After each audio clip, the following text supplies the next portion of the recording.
Last time on Fate of the World, so things happened, but I was so sick, so I don't know. But my eye was fixed apparently, though I still can't see out of it, and we met Mona. But yeah, I'm sure some other things happened, but I was dying, essentially, so sorry. Let's see what happens this time. Hello, everyone, and welcome into tonight's session. I hope everyone is going to be enjoying themselves today, as I am also making adjustments in the background, so I do apologize.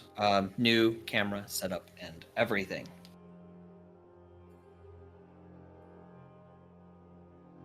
Currently, in the meantime, we are down a player today due to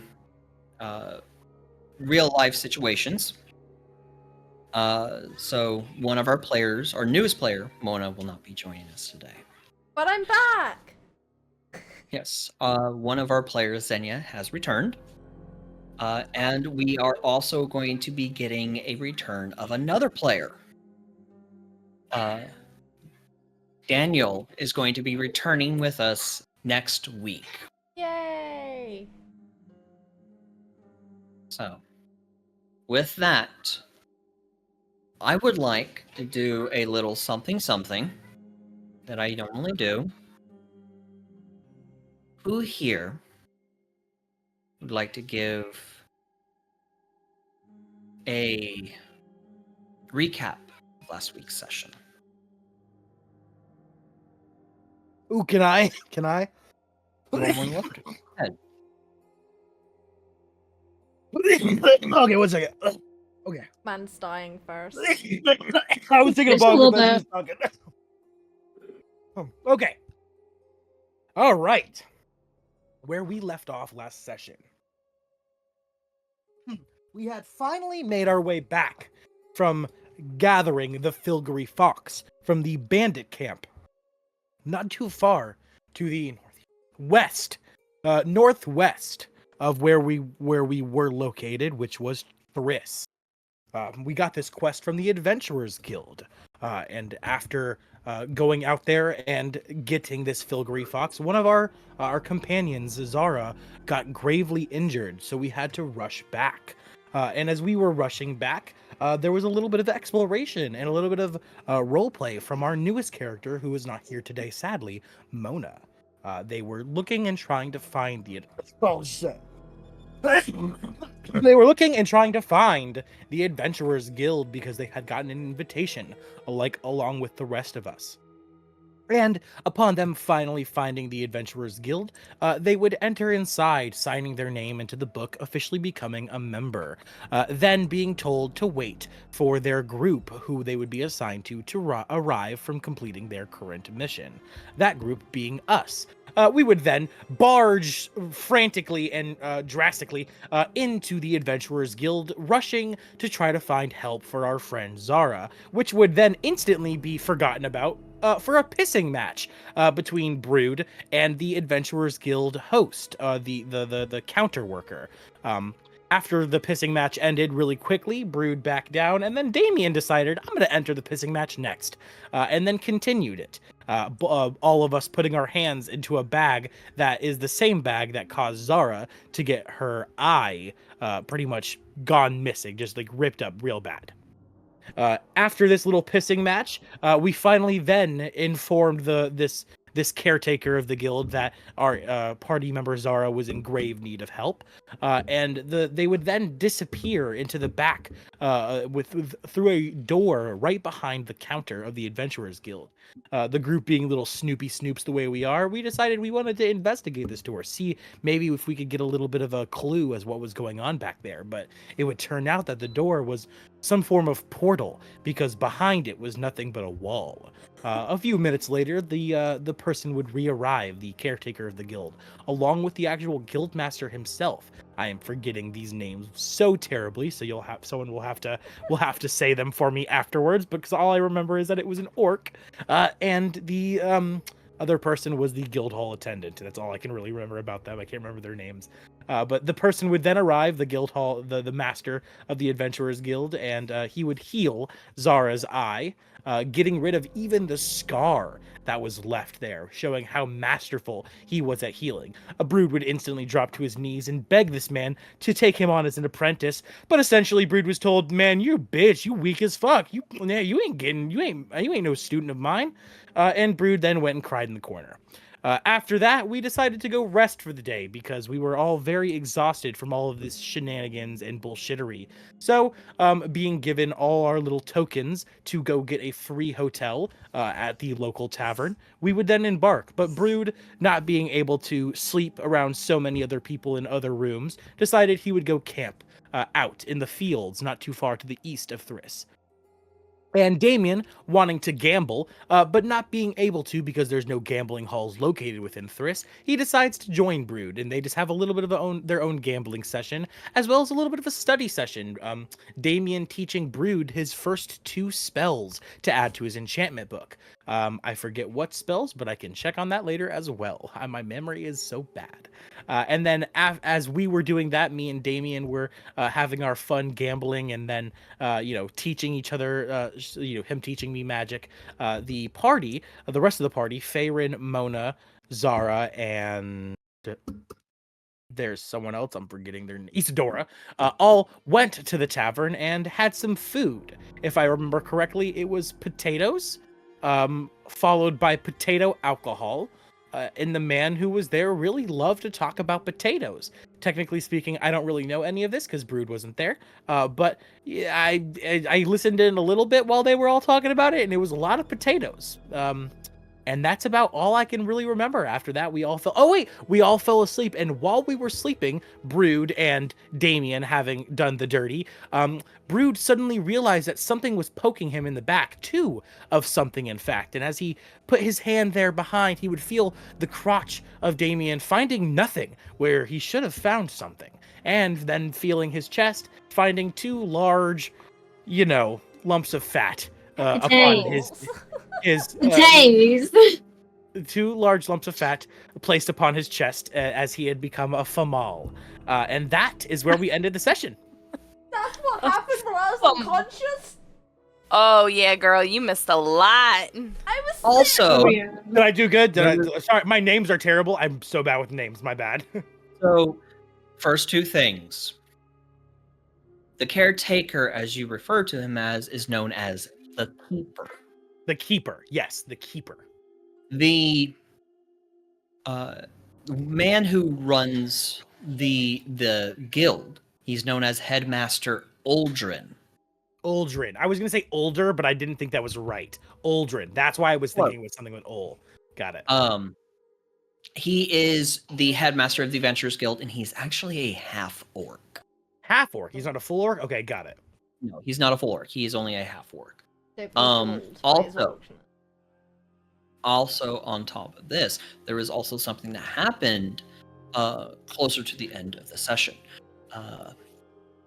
Oh, yes, you're right. Mona The deck had of many fates. Yes, yeah. Mona had gotten drunk and had forgotten to pull from her very drawn deck of many things, which is, for everyone watching, a homebrewed deck of many things that I myself provide. Oh, God. In this deck of many things, some interesting cards were drawn. Some good, some not. Mona lost all of her gold that she had gotten as a reward, so she lost 10,000 gold. Had an opportunity to regain her 10,000 gold, but decided to ex-nay it and instead choose the secondary option, which was draw 2 more cards. One of which allows her to be able to meditate. Actually, no, Isadora decided to draw this, where Isadora could potentially have gained 10,000 gold, but ex-nayed it for the other option, which was to draw 2 more cards. Isadora drew, with one of her cards, the ability to meditate and get a truthful answer through her meditation, through the deity or a deity that they meditate for. The second one is my personal favorite. A dragon is now after the party, a CR 30 dragon. With an To which I intelligence have of 21. showcased to the party the image of this dragon. 3-0. Yes. Yes. 3-0. Yes. 3-0. CR30. Hey, don't worry. We have a CR3 dragon on our team. Points to Brood. Hey. You're not a dragon. Don't call yourself that. I know. Dragonborn, kinda. I leave you guys one session. Do bear in mind and understand that drawing that card is small in comparison to some other things that Mona could have drawn or someone else could have drawn from this homebrewed deck of many things. And you know what? The whole time, I was fucking blackout drunk. Yes. Oh, and we fixed your eye, Yeah, Zara. and I got scars your on my eye arm. fixed. I have a dragon coming after us, but I got your eye fixed. Well, it's I had scars on my healed, arm. but Can I see it's through healed. It's healed. No. It's No, healed, no. but you No, can't see through it yet. You're gonna get You need a new one. I think we covered this. She's The getting Guildmaster. She gets Yeah, to the pick Guildmaster a is custom giving eye. him one. You get Yeah, to the build Guildmaster. custom. Yes, So- you get to so, pick a yeah. custom eye. It is Or Baldur's also- Gate. I don't know about pick a custom eye, but I know the Guildmaster said that they would get one for us. Okay, so So, it's the wound Let's- is healed, but my eye is still fucked. so what happened was when Uldren healed you, he healed the disease, the infection that was killing you initially from the inside out. However, your eye was damaged beyond repair. So initially, right now, you just have an eye socket. There is no eyeball. Right. But Uldren has stated to the party, while your character was unconscious, that he is going to speak to one of the high-ranking artificers of creating you an eye. One that will be able to potentially give a bit more sight to your character, so to speak. Okay. I hate to ask this, but I think I remember Zara as a ranger. Are they going to be at disadvantage on all their attacks until their eyes repair? Or no, because I remember you use a bow. I'm no longer a ranger. Okay, I good. respect myself to a rogue who primarily does use a bow, but I So you're still can- fucked. So you're still fucked, is what I'm hearing on site. This ice does 20/20 vision. That's gonna be real And disorienting, though. It's been said for, like scientifically that archers who lose an eye have to like entirely rework like how they do shit. But it Initially, may, right now, yes. I will be at disadvantage, but technically, if you think how snipers use a gun, they look down sights with one eye. So I could technically use that to my advantage with aiming, because I don't have like. Oh yeah, you'll have to train yourself for it to like I- to become used to it. But yeah, you definitely I have a way to do will- that. I will state this, okay? Through the course of your next mission, okay, all of your guys' next mission, which you were given last session, and I will reiterate it, you are able to, from time to time, work on training yourself to only using one eye. Because snipers, as you think, use only one eye to see through the scope. You are in fact wrong. Snipers, or using any kind of weapon, use both eyes still. Because not only do they use their dominant eye to see down the scope, but they also use both eyes to see their surrounding areas. So choose yes, you one will or the still at other. this point. So at this point in time, you will be at disadvantage. Say you get into combat right now, you will be at disadvantage. But throughout this journey, through this mission, you will be able to train yourself with being able to ex-nay that disadvantage Okay. up until you get your new eye. Okay. Which your new eye should either be available through obviously time lapses here throughout the mission, this session or next session, because this is a homebrew item that I myself am going to procreate for you. Okay. That's fine. Now, the mission that you all were given by Headmaster Uldren is to settle a dispute, initially preventing a war between the tribe of Alpha and the tribe of Omega. You are tasked to make your way to the tribe of Alpha and speak to the Jarl there. The Jarl, of whom you all must speak with, I do need to pull up my role map here, or my places, is Jarl Grognok. You are required to speak to Jarl Grognok within the tribe of Alpha, and figure out what is currently the problem, what is happening. So all of you, with your investigative skills, can figure out the problem and find a solution. During this time as well, you will be given an opportunity to enter into a ruin. If not this session, depending on how role plays go, it might be next session. You guys will have this opportunity to enter into your first ruin to acquire a side quest. Ooh.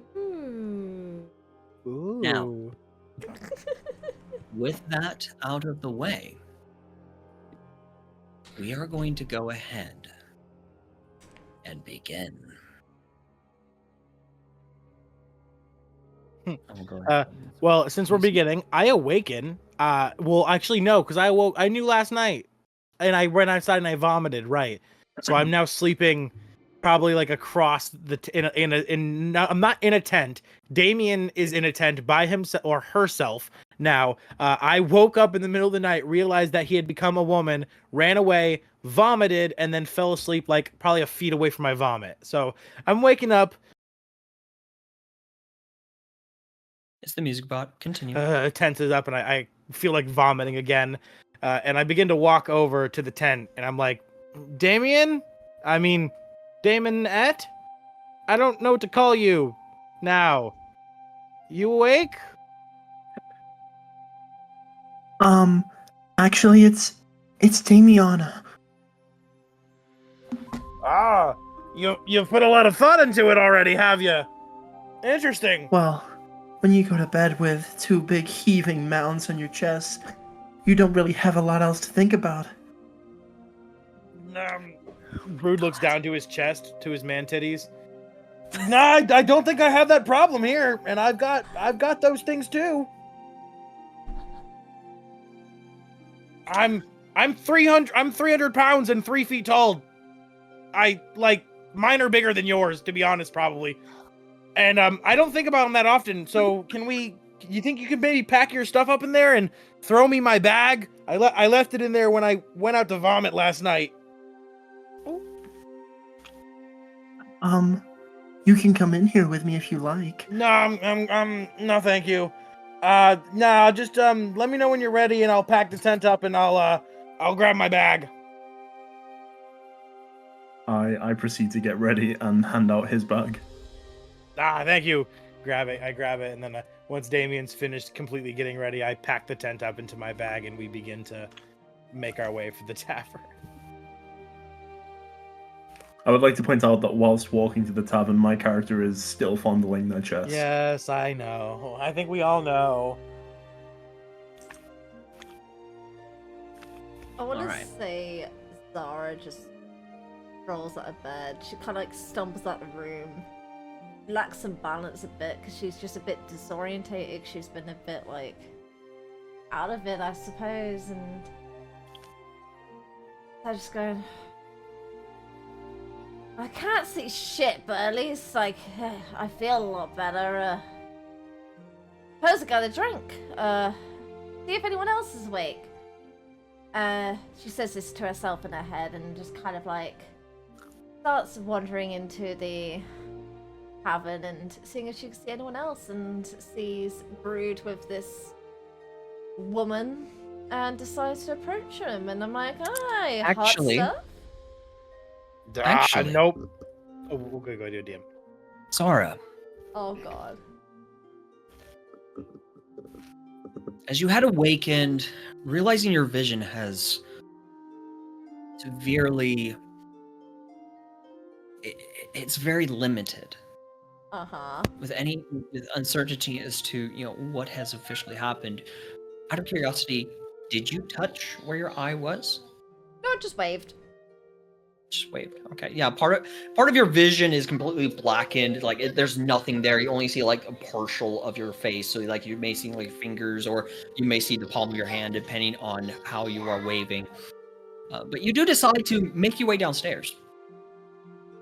And as you make your way downstairs, I do need to look over something Oh, fuck. really quick. I don't like it when you look over things. Yeah, I have to. It worries me. I'm it should. here and I'm listening. But I have to call I ordered my food. I'm so sorry to interrupt while you're looking that up. I ordered my food. They fucked my order up. So I just have to call the restaurant really quick, but I'm still here. No worries. Okay, so I'm gonna send you a message. Right. While you're Well, And I doing need that, I need your honest opinion on how you want to go about this, Zara. Yeah. Whilst me and Brood are walking, I would like to continue our dialogue. Okay. Big girl. It's uncomfortable. Biggin. Yeah, Biggin. That works. Hey, Brood. What? Yeah. What's up? You should get a load of these tits. They feel Nah. great. I've said this before. I'm into goblin women and I'm into men, and I'm only into goblin women because they've got the things. You were saying that last night. Because you had the thing, and then suddenly your thing vanished against my butt. This is so. I feel violently uncomfortable. Brood I have just like other hands. things we could use. I want to say I walk up to the both of them, and I'm just kind of squinting, and I'm like, "Hi, Bruce." Oh no, you don't see them. No. I don't think we're at the tavern We're yet. not We there haven't yet. really got there. Okay, then Oh. I'm just walking. Oh, no. there, I guess. This is something else. Oh, Oh. no. So, as you step out of your room, Mm. and you begin making your way down the hall, knowing, kind of trying to gauge where everything is. You're kind of trying to look to one side so you can see mostly straight ahead. You are noticing, in this hallway, there is nowhere else. As you fully approach the end of this hallway, it's a dead end. Where the fuck is the stairs? What a fucking drink, goddammit! You turn around. Yeah, turn around. I must have got lost. As you turn around, there is now a wall in front of you. What the fuck is happening? She's in a dream. I just want to go back to bed at this point. Where the fuck is my room? Where the fuck is the door? As you turn around again, trying to find where you're at, where this hallway is, you're stopped immediately, dead in your tracks. As all of a sudden, along the wall are shelves. Oh. And upon these shelves are these intricately designed and intricately placed porcelain Victorian dolls. Just some are sitting, their legs splayed out, while others are currently standing. oh! Wait, Zara just kind of just goes, ah, and stumbles back and falls on her ass, and she's like, why? Why me? Fucking creepy little shit. I just want a door. A door is all I would like. Not a shelf full of creepy fucking dolls.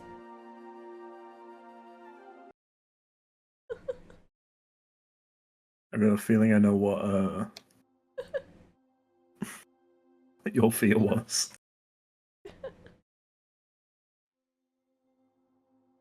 Give me 1 second, everyone.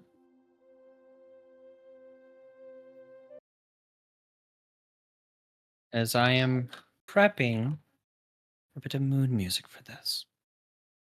What happened? Oh, I'm he's sorry, my switching the Discord music. just shit itself. No, he everything kind of paused, and I freaked out with the dolls, and then AlphaWolf switched to some mood music for the situation. Okay, sorry. As you collapse and you fall and you kind of collapse back, sitting on your butt, you're back against the one of the walls. As you stare up at these porcelain, your only good eye becomes hazy. Your vision kind of begins to fog up, blurred almost. As you could have sworn you've seen movement. Oh You're kind of no! blinking your eye, trying to blink.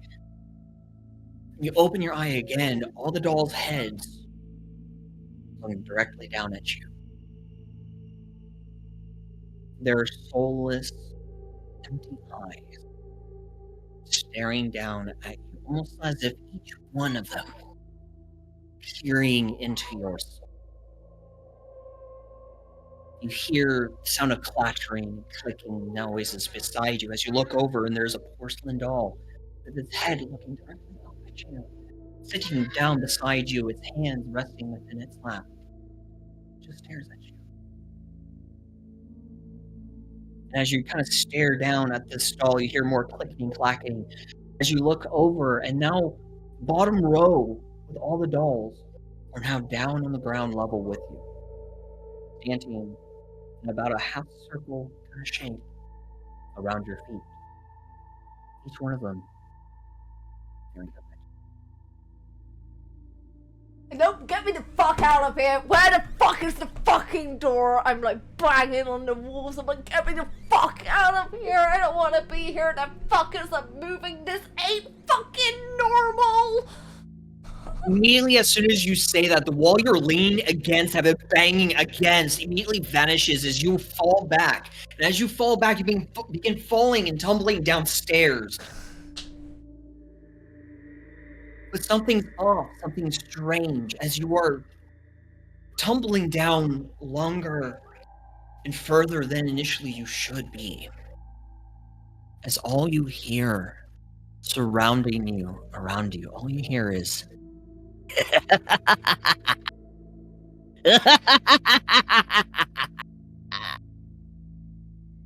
the sounds of chains beginning to fill your ears as you continue tumbling and tumbling. Now the walls to each of your sides are gone, and all you see is darkness surrounding you as you tumble and tumble and tumble until you're finally slammed onto the ground face first. Darkness now surrounds you. How have I fallen down the stairs Nothing twice more in the than a space of singular light. Nothing more than a singular light shines down upon you from somewhere. Sounds of chains continue to rattle around you. What do you do?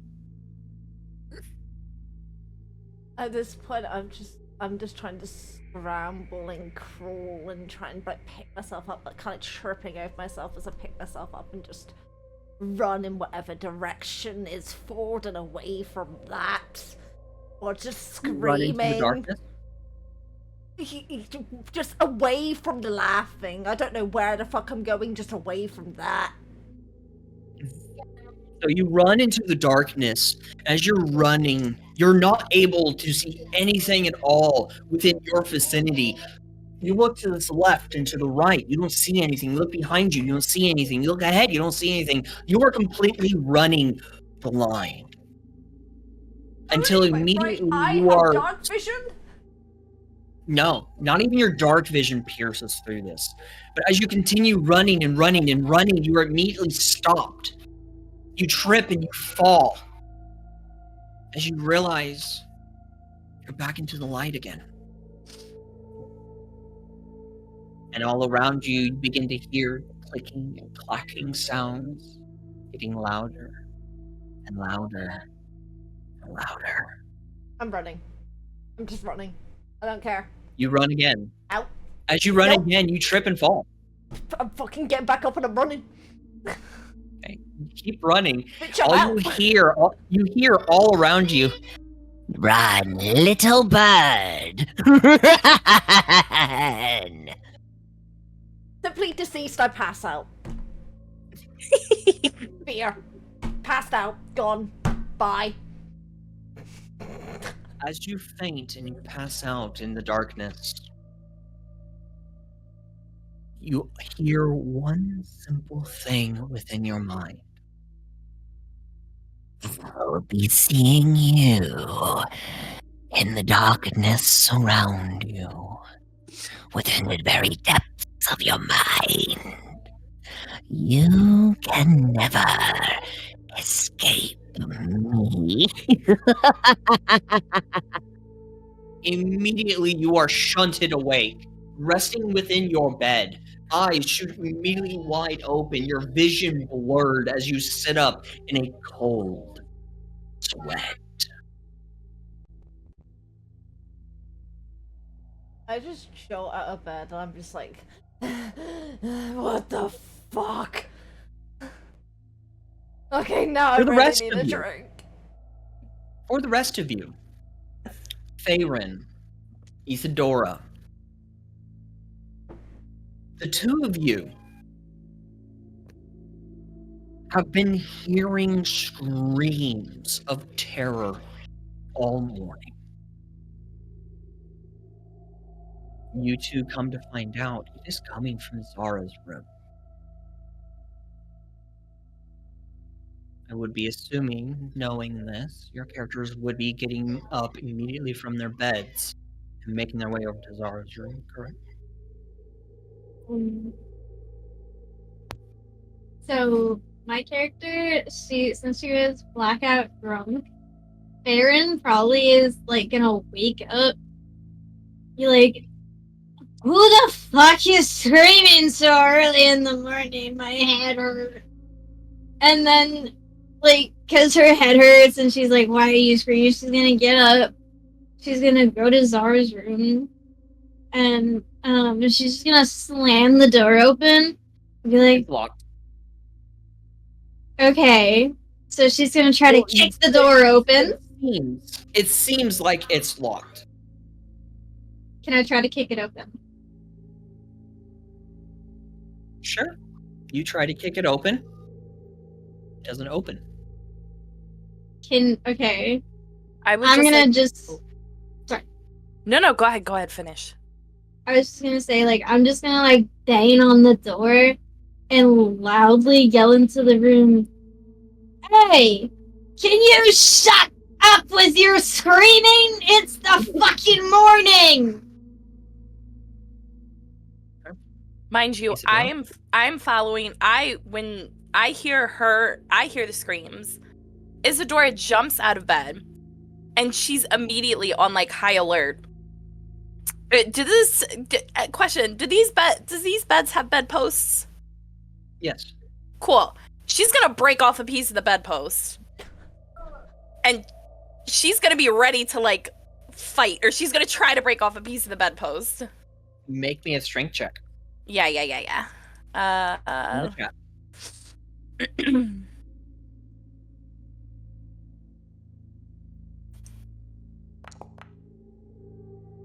21, easy. Yeah. You like snap it off. She's snapping that thing off, and she's like hauling ass. She's like in immediate like ready to go mode. And she catches up behind Faerun. Sees that Faerun wasn't able to kick open the door. Now you said that the door appears to be locked. Appears, yes. Can I check to see if there's any magic keeping the door closed? Sure. Make me an Arcana.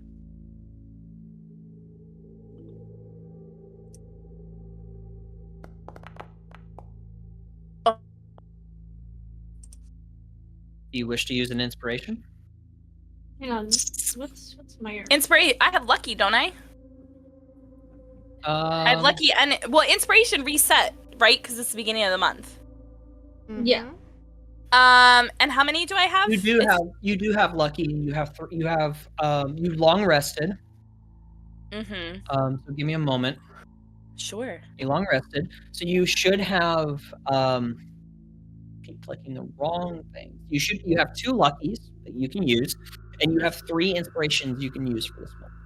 And Okay. I try to do an Arcana check before she like uses any of her stuff out. Like if I would be fine with that if that's possible.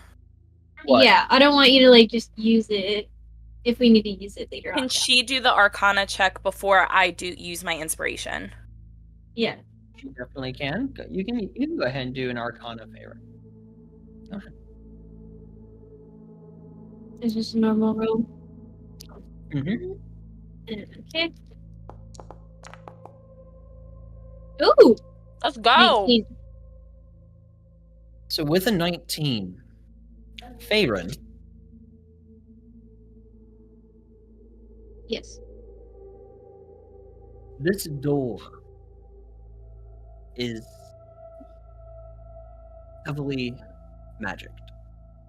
It's heavily enchanted. It is uncertain on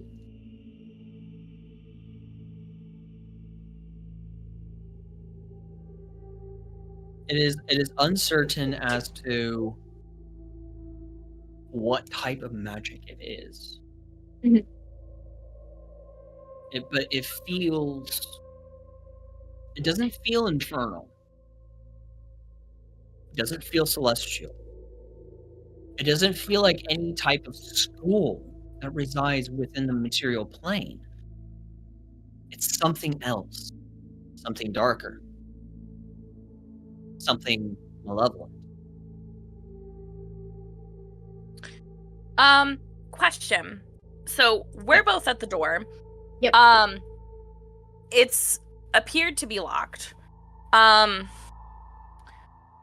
on. Let me just check my spells really quick. You do have a stick you can use. Oh, my... Try and break down the door. If you want to use it. Up to you. Yeah, let's try to do that.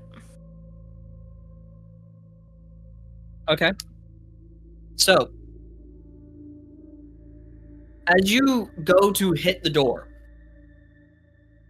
you use all your might to hit the door. It does significant damage. However, whatever damage you deal immediately materializes back as if someone casted the mending spell. You do it again and again and again. Every impact you do, it materializes back to its original form. Faerun and Isadora, immediately upon the door, well, I wouldn't say immediate, it's slow development on the door. The two of you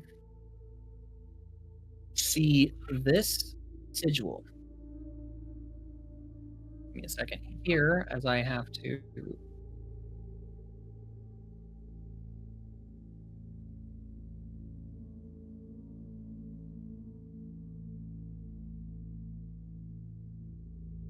By the way, our frickin' frack's still outside.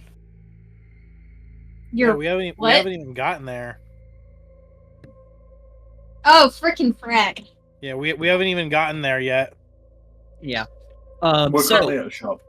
Can I? So Isidore and Faerun, the image that you see upon the door is shown in pink. Okay. Do we recognize this symbol? No. No No one upon the material plane has ever seen a symbol. Can I roll? Well, actually, no. I correct myself. Isidore. This will be a high DC. Okay. But you can either do a history or you can do a religion. Religion. Should I have +1 to each of them? And I wouldn't know it at all. I can't roll history or anything.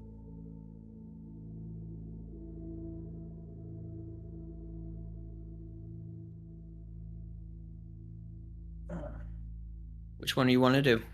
I'll do history. Faerun, And did you also want to do a religion or history?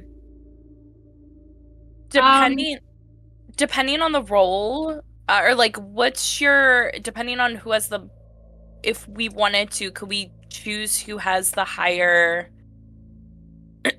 bonus, and then the other I will say for this, no. Okay, that's fine. That's fine. Because you chose to do history. So Okay. Faerun, it is up to you if you want to do history or religion. If you want to do either one. I have a +2 to both, so if she's doing history, I'll try religion. You'll do religion. Roll your dice.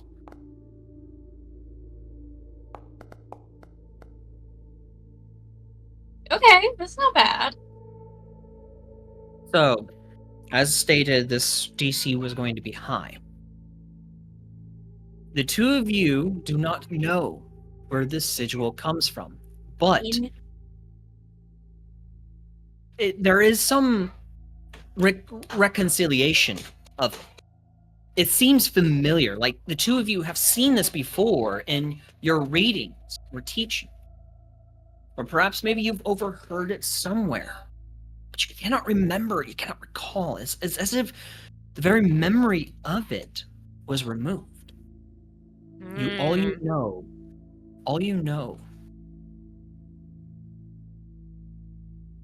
you know, that's all you do know. So as if the memory of it, of what you learned of this, of the symbol, of this spiral, was removed from memory. However, at this point in time, the sigil vanishes. You know, it kind of fades away as if, in the exact same way it faded into existence. It fades away, becoming a blank door once more. Zara's screaming has now ceased as the door clicks, and you hear the creaking sound of the door as it begins to open, revealing Zara sitting up within her bed.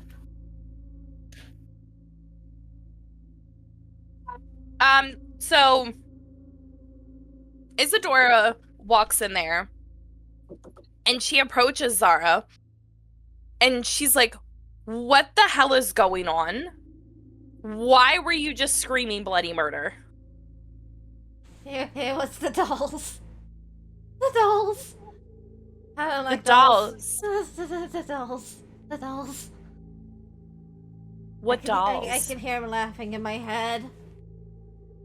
They're laughing at me. Make it stop. Make it stop. Zara, Yeah. as you are doing this, in the corner of your room, you see something. Oh god.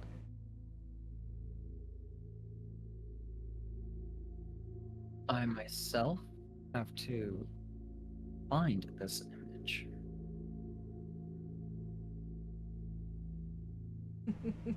That's interesting. That's in my ear. I so need to reorganize all this shit. But you immediately see... here it is.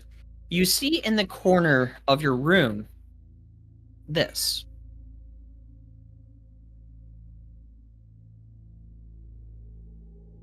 Smoke kind of flowing off of it. Okay.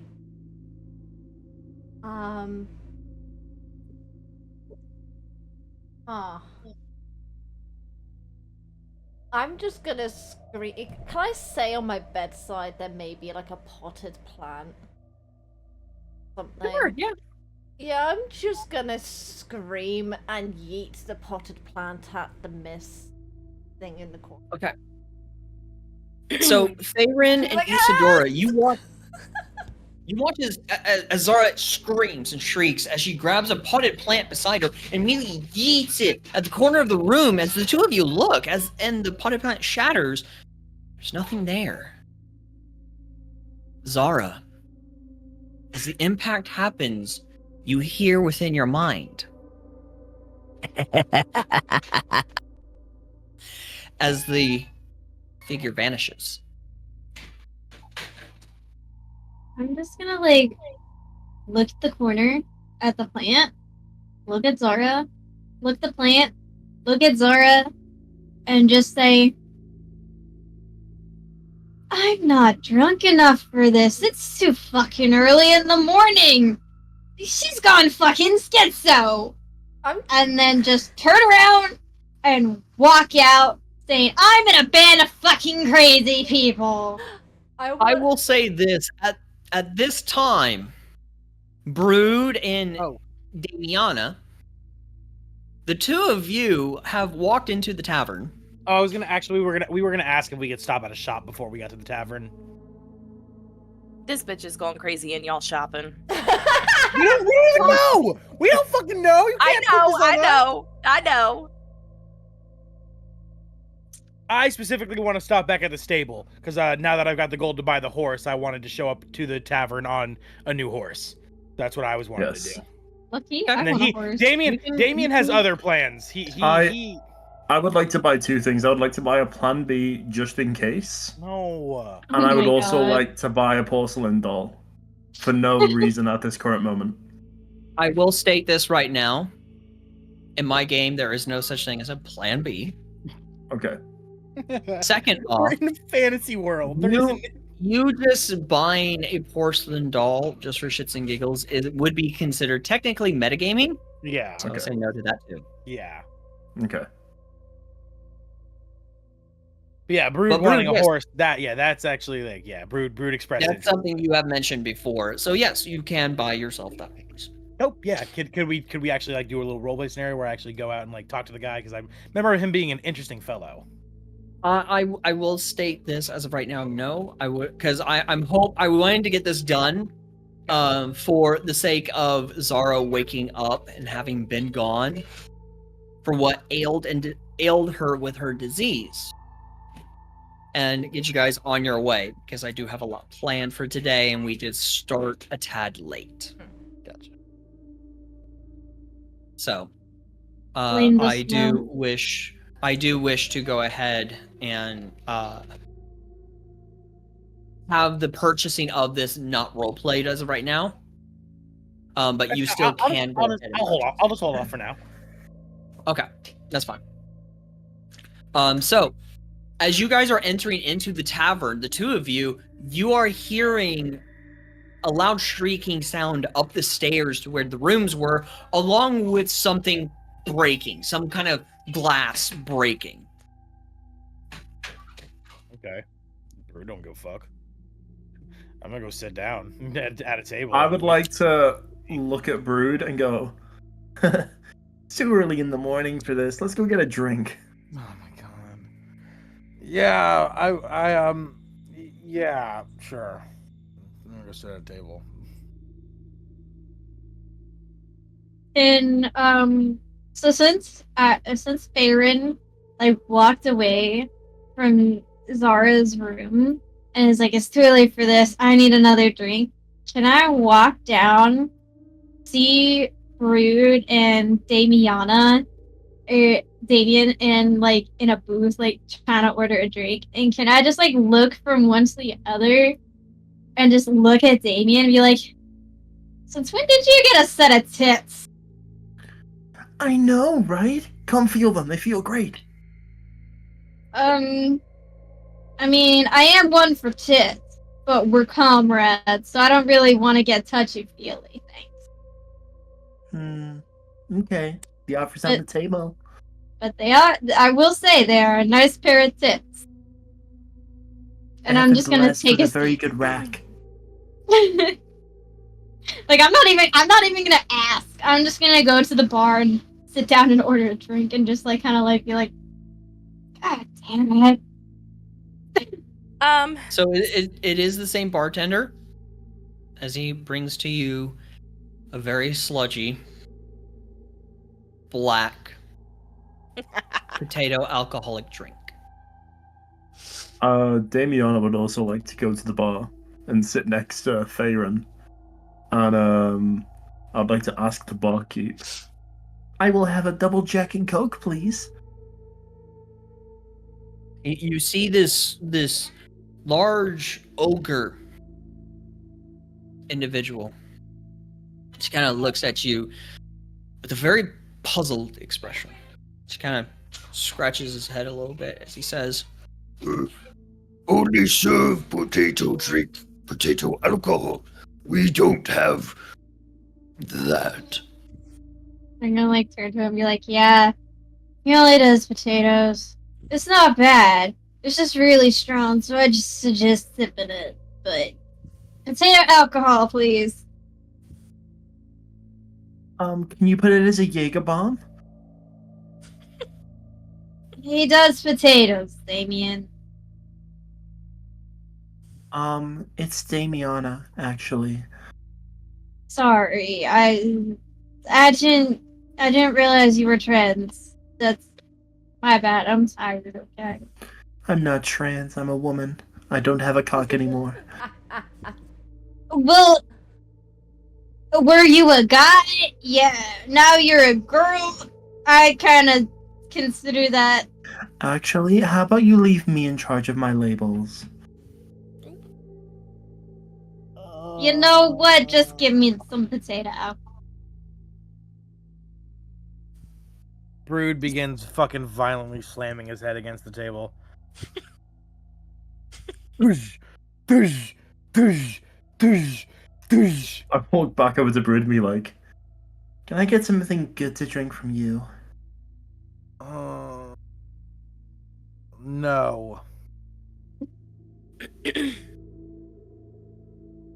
oh, wasn't I'm just expecting gonna this. like look. and No. just No. So, since Isadora is upstairs, still trying to figure out what the hell is happening with Zara, since everybody thinks it's too early to, help our schizo friend, but not too early to drink potato sludge. Hey, Brood's got no idea what's going on up there. He heard a scream. I've got no idea it's Zara. Fucking, I'm just vibing. Well, if that's the case, could I use... Well, let me ask, how far away is the bar from Zara's room?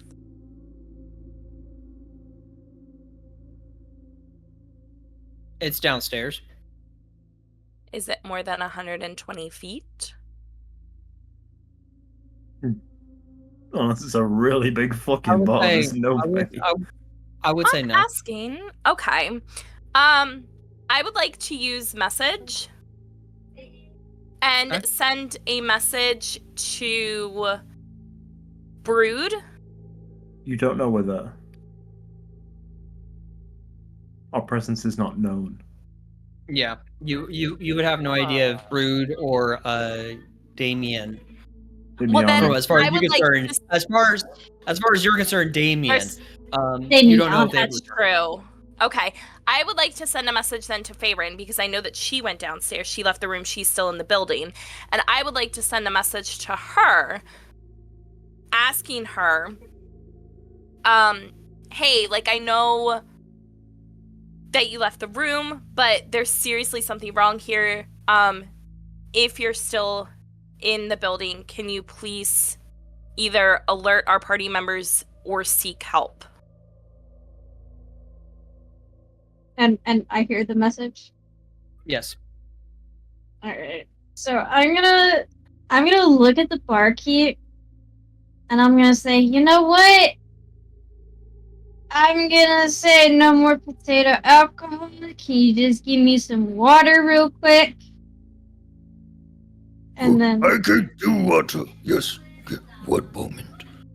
As he goes and he walks away, after a few moments, say about maybe 5 minutes, He returns back with a glass. The glass is incredibly foggy. As he places this glass in front of you. Is this some kind of... You said it's potato water, right? Yes. I grinded and moisturized the potato myself. It is potato water. Initially, in modern terms, away from D&D, he juiced the potato. Well, He used a fantasy juicer and juiced the potato. There's fantasy juicers, but not fantasy Plan B. Come on. Come on. Yeah. Come on. Yeah. Yeah. So I'm gonna take the potato water and be like, thanks, man. I owe you one.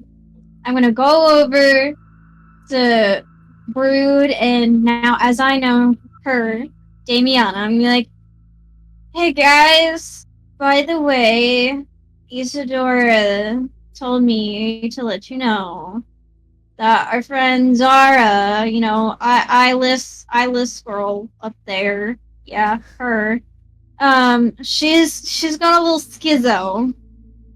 She's been screaming, and she threw a potted plant at a corner. At a corner.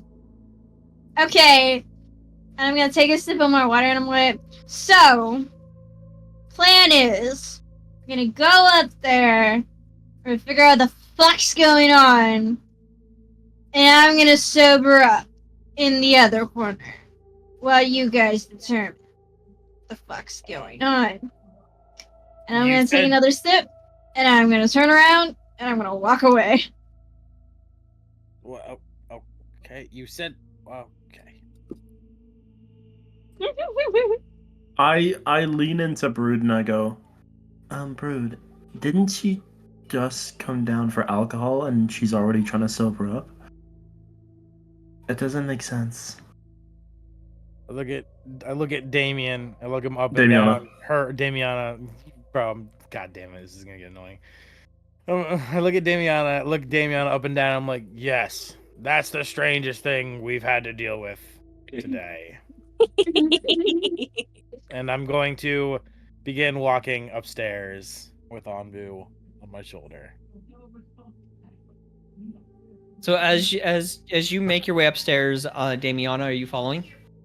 Damiana follows. Okay. So the two of you are making your way upstairs, following Faerun, as you enter into the room where Zara is. Zara, as the figure had vanished from you, what is... Since the figure vanishing from the corner to the three individuals walking into your room, what has Zara been doing? She is rocking on her bed, singing the song from Hocus Pocus. Come, little children, I'll take thee away to a land of enchantment. And she's like going full crazy. When everybody walks in the room, Isadora still has the bedpost broken in her hand, and she points it at everybody, and she's like, do you see what I've been dealing with? Would somebody please, to help me figure out what is wrong and why this poor girl is singing madness and rocking back and forth on this bed? Okay. As soon as Isadora says this, Brood looks at her, puts a single finger up, trying to be just like 1 moment. Looking at Zara, he then points his finger at Zara. You see my chest begin to glow as I cast the spell Command, and I issue the command Explain. Okay. Zara, do you fight the spell, or are you so fucked up right now that you probably don't even know that it's about to happen and everything? I'm probably so Rude. fucked up I don't even realize. Okay, so yeah, the spell Rude. instantly takes effect then. Rude. Okay. Before your spell takes effect, I need a wisdom save from you. Wisdom save from me? Oh, you fucked What? up. You fucked up. Mhm. If it's for my spell modifier, can it be con? Because my spells are based off con, not wisdom. No, this is not from your spell. Okay. Okay. Wisdom save. I'm just gonna Save put or it out check? there. Saving throw, please. You're doing It's in the Yeah, I chat. forgot. It's a Right. boundary. Yeah, I was looking in. Oh yeah, I was looking in beyond. My bad. Yeah. I know Alright, what you normal do. roll. It's 11. Dies. I Oh, will shit. ask. I will ask. Do you wish to use an inspiration, or would you let it ride? Yeah, I don't see. No, yeah, I'm just gonna let it ride. Let it ride. Okay. So as you do, you feel a shearing pain in your skull, Mm-hmm. and as you do, you kind of holding your head, clutching it, and as you look up, you see a shadowy, like a bit of like shadow, like mist beginning to radiate off of Zara. Mm. And as it does, see this shadowy figure move like in a massive wave off of Zara's back as it swirls to the center of the room in front of all of you. All of you see this figure. Oh god. If I can get to him. Where did he go?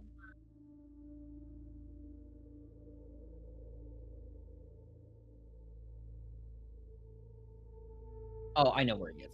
He's here. Here he is. You see this figure? Standing there. Oh. He looks particular. He's Creepy. very Uh, tall. Creepy is definitely Yeah, the word hold- I'd use to describe him. He kind of is holding a cane out to his side. With kind of like his long, sharp claws kind of just tapping at his chin. Zara, you see this figure as well. Do I see this figure? I'm just kind of going. All of you. And then I pass out. All of you see this figure. Guard's done. She's had enough. Anyways. This figure just looks at you all as he says, My, oh my. Such delicious little mongrel miscreants do I see. and then he sees you pass out, Zara, as he goes, Ugh.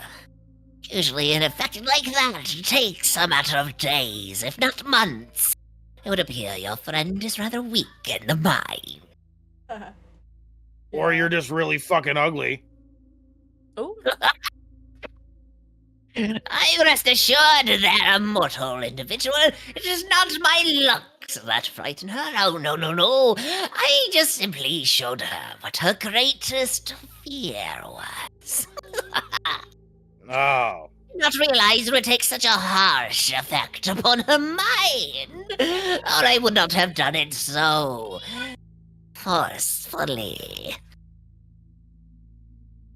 So is your deal like you show us our greater fears so we can better ourselves, or are you just an asshole? Oh, no, no, no. Neither of the options. No, no, no. I show you your greatest fear, so that way I might feed off of it. So you see, my sustenance, unlike other shadow-like creatures, is fear. I enjoy the taste of fear that radiates off of just about anyone.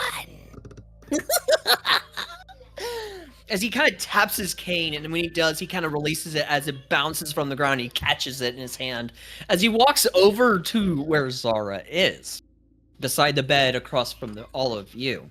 God. He moves his hand down over to Zara.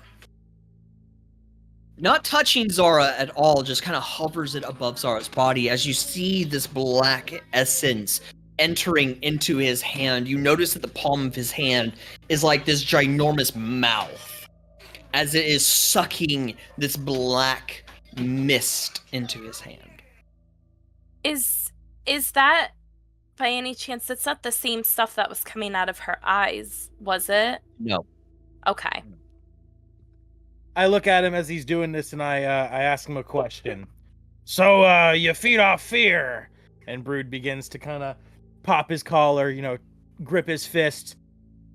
How good does your own fear taste as you fear for your life when we beat the shit out of you? And I look to Isadora, to Damien, and I don't know if Faerun's in the room. Damien, okay, you gotta stop. Just stop with it. Just stop, dude. I'm just calling you Damien, dude. I'm not doing. Don't this misgender her.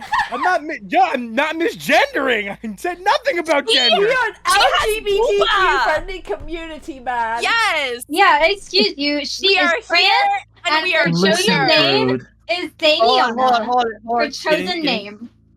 Getting too loud. Sorry. Too much talking over each other. It's gonna take a while for Brood to kind of get used to saying the name Damiana. So for right now, until Brood is used to it, can say Damien. I will allow it. Here, please, cut me some slack.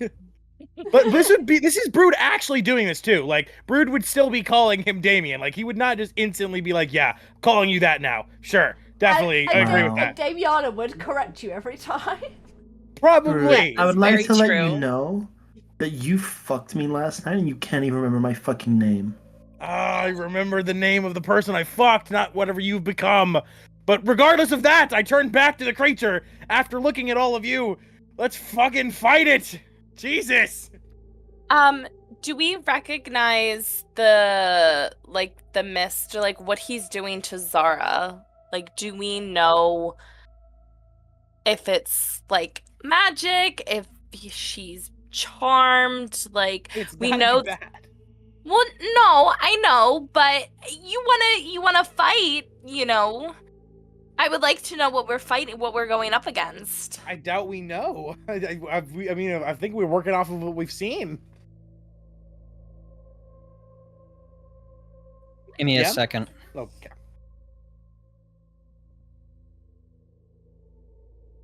I mean, Faerun's kind of just like fucking ready. Fucking say the word, and I'm fucking pointing my fingers at him in the shape of a gun, and I'm casting Guiding Bolt. Faerun's just kind of like. Sip.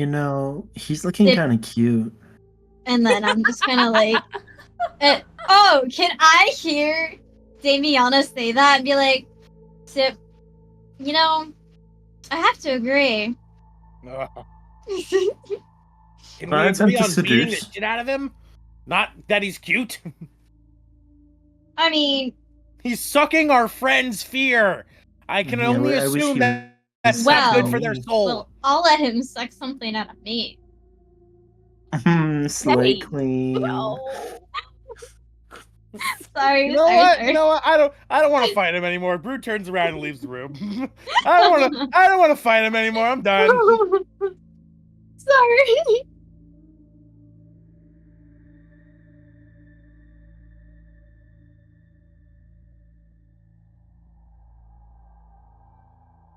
Oh, all right. So, sorry, technical difficulties on my end. So, Brood, you're stepping out of the room. No, I'm not actually. No, the last thing I did is I turned to everyone and I said, I said the line of, "How is your own fear going to taste as we beat the shit out of you?" And then I give Isadora, Damien, and Faerun a glance. Okay. So, and Isadora, you had asked. Isadora, you had asked a question, correct? Yes. So like we can see like what's happening, like this mist just coming out of her, like. Yes. I'm trying to figure out how I want to word this. There was heavy magic on the door, right? There was, yes. Is that same magic or any magical presence in the room that we're in? No. Okay. So what locked the door and this creature are not the same. The magic doesn't line up. No. The magic that this creature radiates is almost just as old as the magic that was on the door, but they're not the same. Okay. But you That gives you me- can tell Isadora that, judging by how ancient the magic feels from this individual, that this is a very ancient creature. Good. It's old. We can beat it up easier. It may be old, but that means it could be a lot stronger. I know. So what I'm hearing is it's old enough to Oh my consent. It may be old, but it's got the stamina of a young buck, I bet. Isadora rolls her roll- eyes and says under her breath, "All of you need to get laid." I do, yes. Are you thank volunteering? I'm so done. Okay, demon, go ahead and finish what you're doing. I don't care any longer. Oh, no, demon. Per se, I do not. What's the word that you mortals call it? I do not. What I am is not equal to the demons and devils and fiends within the 9 hells. No, I come from a different land, a different place. One where this very place would give everyone nightmares. DM, out of character, Shadowfell? No. Oh, okay. Really? No, Okay. It's not Shadowfell. Shadowfell. It's called differently in my campaign. Okay, but it's Oh, same but vibe though. it is Shadowfell, essentially. But it is the same. It's called the Shadow Realm. Okay, so it's Oh, yes. okay, yes, okay. got So it. it's basically. Yes. I got you. Okay, I have a question. Out of character, because I don't know what that is. Oh, Shadowfell is it's a D&D core place, except for his version is not Shadowfell, it's the Shadow Realm, but I'm guessing it's probably similar vibes. Basically, it's like a nightmare realm where like you can't see more than not even like a couple feet in front of you. Like you can't even see your own 2 feet.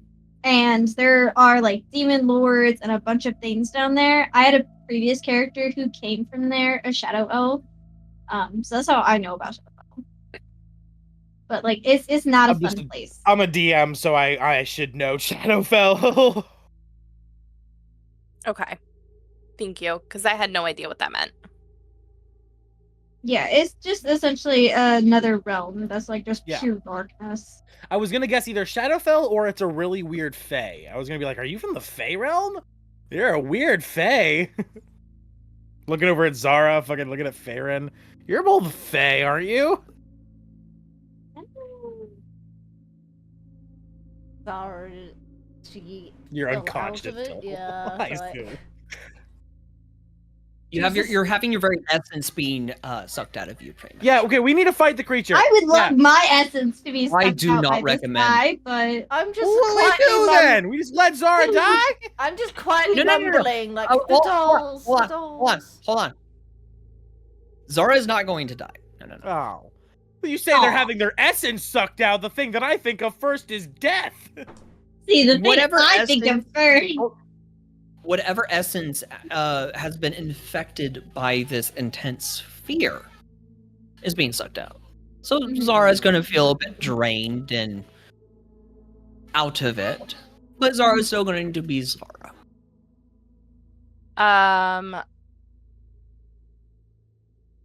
Love you, sissy. I hope So he's you've sucking read like that the fear chat, out yeah. of her? Is that what he's doing? Feeding off of her fear, essentially. Feeding off of her fear. Okay. Yeah. So, and what's funny is none of you have asked for this creature's name. That's what I was. Terrible. I want to stop him from doing what he's doing. I don't care about his fucking name. Okay, you I'm said gonna not to ask his attack him. name. Actually, Yeah, I want to like- ask his name, Hot so stuff. I know what to scream. So, Isadora, Yes. you are asking for this creature's name. Yes.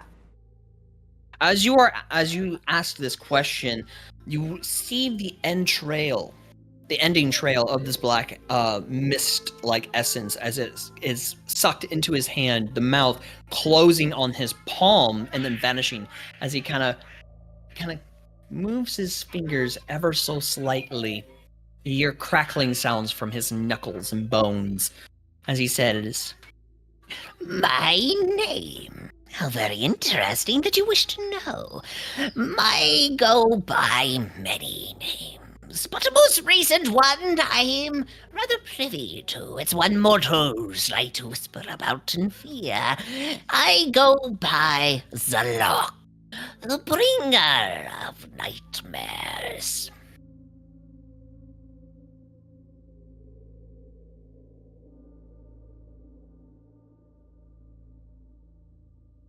Sorry, I was taking notes.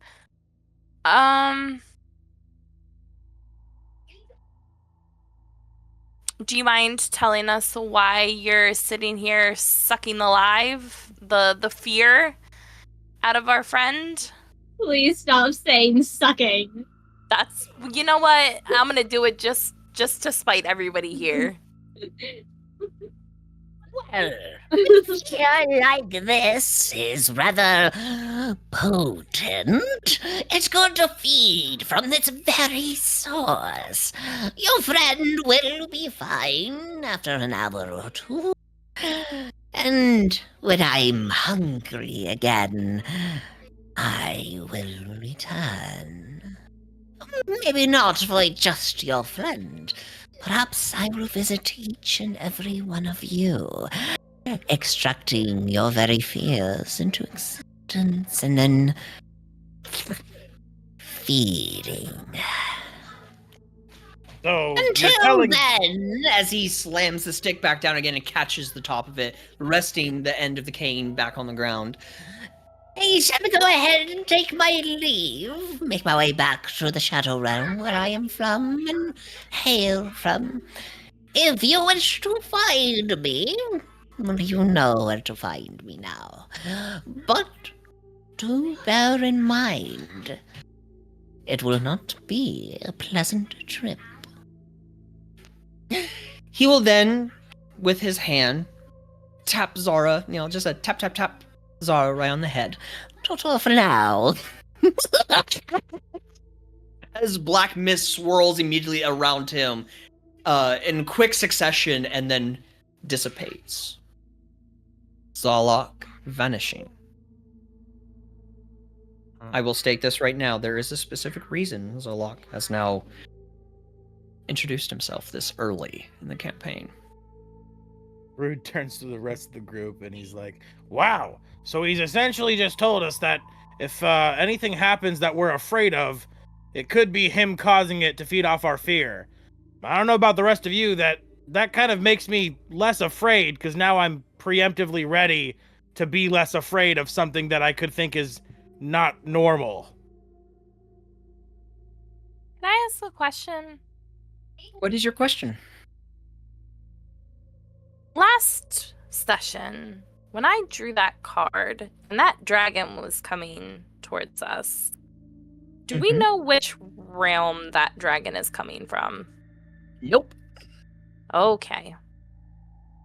And I will state this because some of you might be intrigued and interested. The reason why Zalok has now showcased himself so early, because one of you have already taken a dip into, well, actually, more than one of you already taken a dip into the Shadow Realm. Is this y'all sticking your appendages in these bags? Is that what this is from? Listen, okay. That's what it is! I got a couple of cool scars from sticking my appendage in a bag. No, No. the scars were fully healed. No, they weren't. not theirs. No, just Xena's. Zara's. Zara's, yeah. Yeah, mine were never healed. Like And I didn't get any. my wounds were healed by brood, but it's scarred oak, so the scars didn't. Because he can't do that. And I'll give you guys a freebie info. The damages the two party members have taken from this, from, reaching into the bag of holding or sticking your head in it, is not from this creature. Who would stick their head in a bag of holding? Seems incredibly. Yeah, right. I know, right? Not really. Bag of holdings are The supposed to premise? be spatially isolated and safe. The premise of this creature, I have based it on quite heavily on Freddy Krueger. Ooh. Dude, you have me fucked up because that was like a thing that actually gave me nightmares as a child, was Freddy Krueger, because I came across like a snippet on fucking YouTube. You've made me fall down. You somehow made it that I fall down the stairs twice in the space of a week. You just fucked me up. Maud thinks it's hilarious. Oh, by the way, the lullaby was his idea, so we can. Oh, is he sitting? Is he sitting? Oh no, I'm Near messaging you? him, giving him updates. Oh, okay. He's upstairs. So, like, Like, I was yeah! like, my character's crazy. I need ideas. so I will say this: at this point in time, as he has tapped on Zara's head, you awaken Zara. You're a bit loopy. You feel fatigued. You feel weak, but you are very much alive. Nothing on your character sheet changes. But Okay, am you I didn't take any sane? damage. You do get. Oh, that's a grand question. Actually, Zara, as you awaken, I do need you to roll something. Yay! Rolling! Sanity saving throw, please. A sanity saving throw? Sure! Insanity. Yes. Well, it's not showing up, but I did roll a 10. I just need to check to see how much, I don't know what that would add on top of that, but I rolled a 10. You don't add anything. Oh, there we go, showing up. I rolled a 10. I rolled mid. Perfectly Does this mean mid. she's clinically insane? Maybe. So, Can I give guidance? Can I give guidance to Zara on her sanity No. saving throw? no, not for sanity. Guidance will not work for this. Doesn't matter. I don't have guidance anyway. I just realized.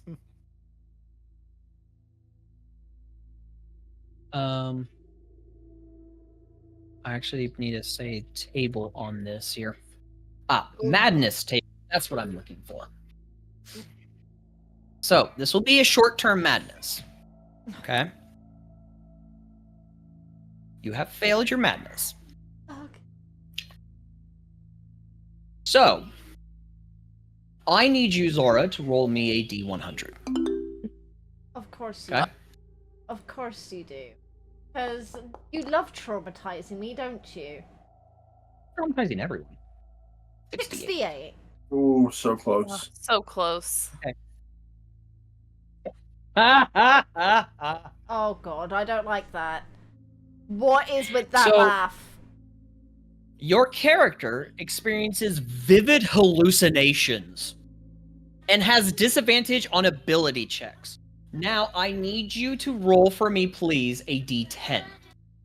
Now Zara Okay. not only has disadvantage on attacks, but as well as ability checks. So everything Zara does is at disadvantage. Will only last for 5 minutes. Oh, okay. Short-term madnesses last for 1d10 minutes. Long-term madnesses lasts for 1d10 times 10 hours. And there is, in fact, a indefinite madness, Great. which lasts Alright. until cured. Well, I will guess state now- this, Zara, if you rolled lower than a 10, you would have gotten long-term madness. Oh. But since you rolled a 10, which is, pretty middle ground, I would say you failed, but not failed enough to where you got long-term. You just simply failed it, and just got short-term for a few minutes. Can Zara. No, I'm not even gonna ask. You're just gonna let me wing it anyway, so I'm just gonna wing it. You allow me to wing immediately it at this see- point.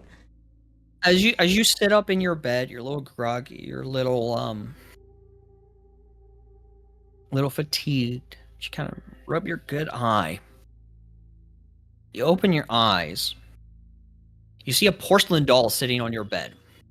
That's exactly where I was going with it. Zara just screams her head off. It and starts... waves at you. It waves at you, jumps off of your bed, and just runs out the door. Yeah, I'm just screaming and like shaking and trembling and just like, the dolls. Why is there always dolls? Yeah, Bruiser's gonna go ugh and turn around and leave and go back downstairs. I'm gonna wait down here till y'all settle this, and Bruiser's gonna go start drinking with the bird. Okay. But yes, the reason why he has shown himself is due to the sheer fact that 2 of your party members have decided to take a dive in the Shadow Realm. Why you put your appendages in the bag? I've got no idea. That's so silly for you guys. Yeah, you're lucky it didn't happen to you as well. You are actually also a target, Damiana, due to the sheer fact that you also stuck your appendages in the bag. You and your tits. I feel like this is really not on us, because this is a bag of holding. To our knowledge, this was supposed to be an isolated like zone of space that is completely safe and not dangerous, that nothing lives within. That's what we know. All of your choices have consequences. No, hold on. There is a creature that does live in bags of holdings. We know that? That's canon? In my game. Actually, Okay. I do believe in D&D 5e. Yes, it is canon. It is the bag man. Thank you for giving it away. Can I look it up? Or would that be, like... Thank you for giving it away. I didn't give away shit. It's a man that's in a bag, or a creature that's in a bag. My brain just went bag man. You gave it away by saying thank you for giving it away. Yeah. Because that's initially what it's called. It's called the bag. Really? Yeah. Can I look it up? You know, can Or you would remember I that got be poor metagaming? memory too? I don't remember shit. I don't mind posting a picture. I do have an image. I would like to. She's like the hat man of Zara. bags. So, You take too much Zara, what was Benadryl. it that you said? I know firmly that Brood has taken his bag of holding, tied it into a sack, taken that sack, put it into a little chest, and then taken chains, wrapped it around that chest, and locked it up. And I will just not be using it. I'm just gonna forget that I have it and just leave it locked up in my backpack inventory and only use my backpack. You see, unlike the hat man where you take too much Benadryl, if you drink too much potato ale, you summon the bag man. Damiana does I have a did- question.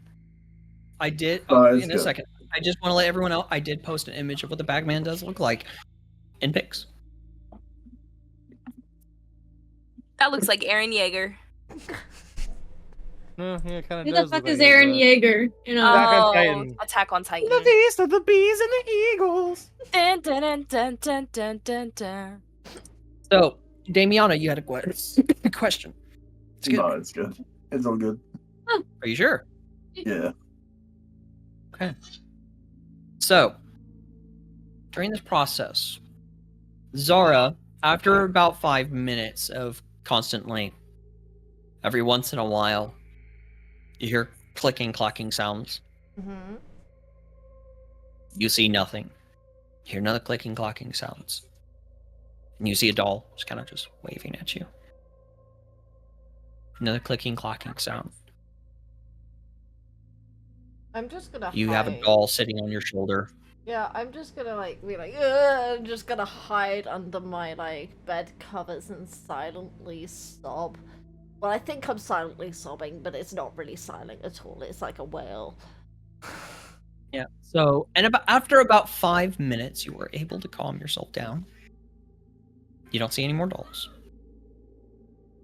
You just feel incredibly drained.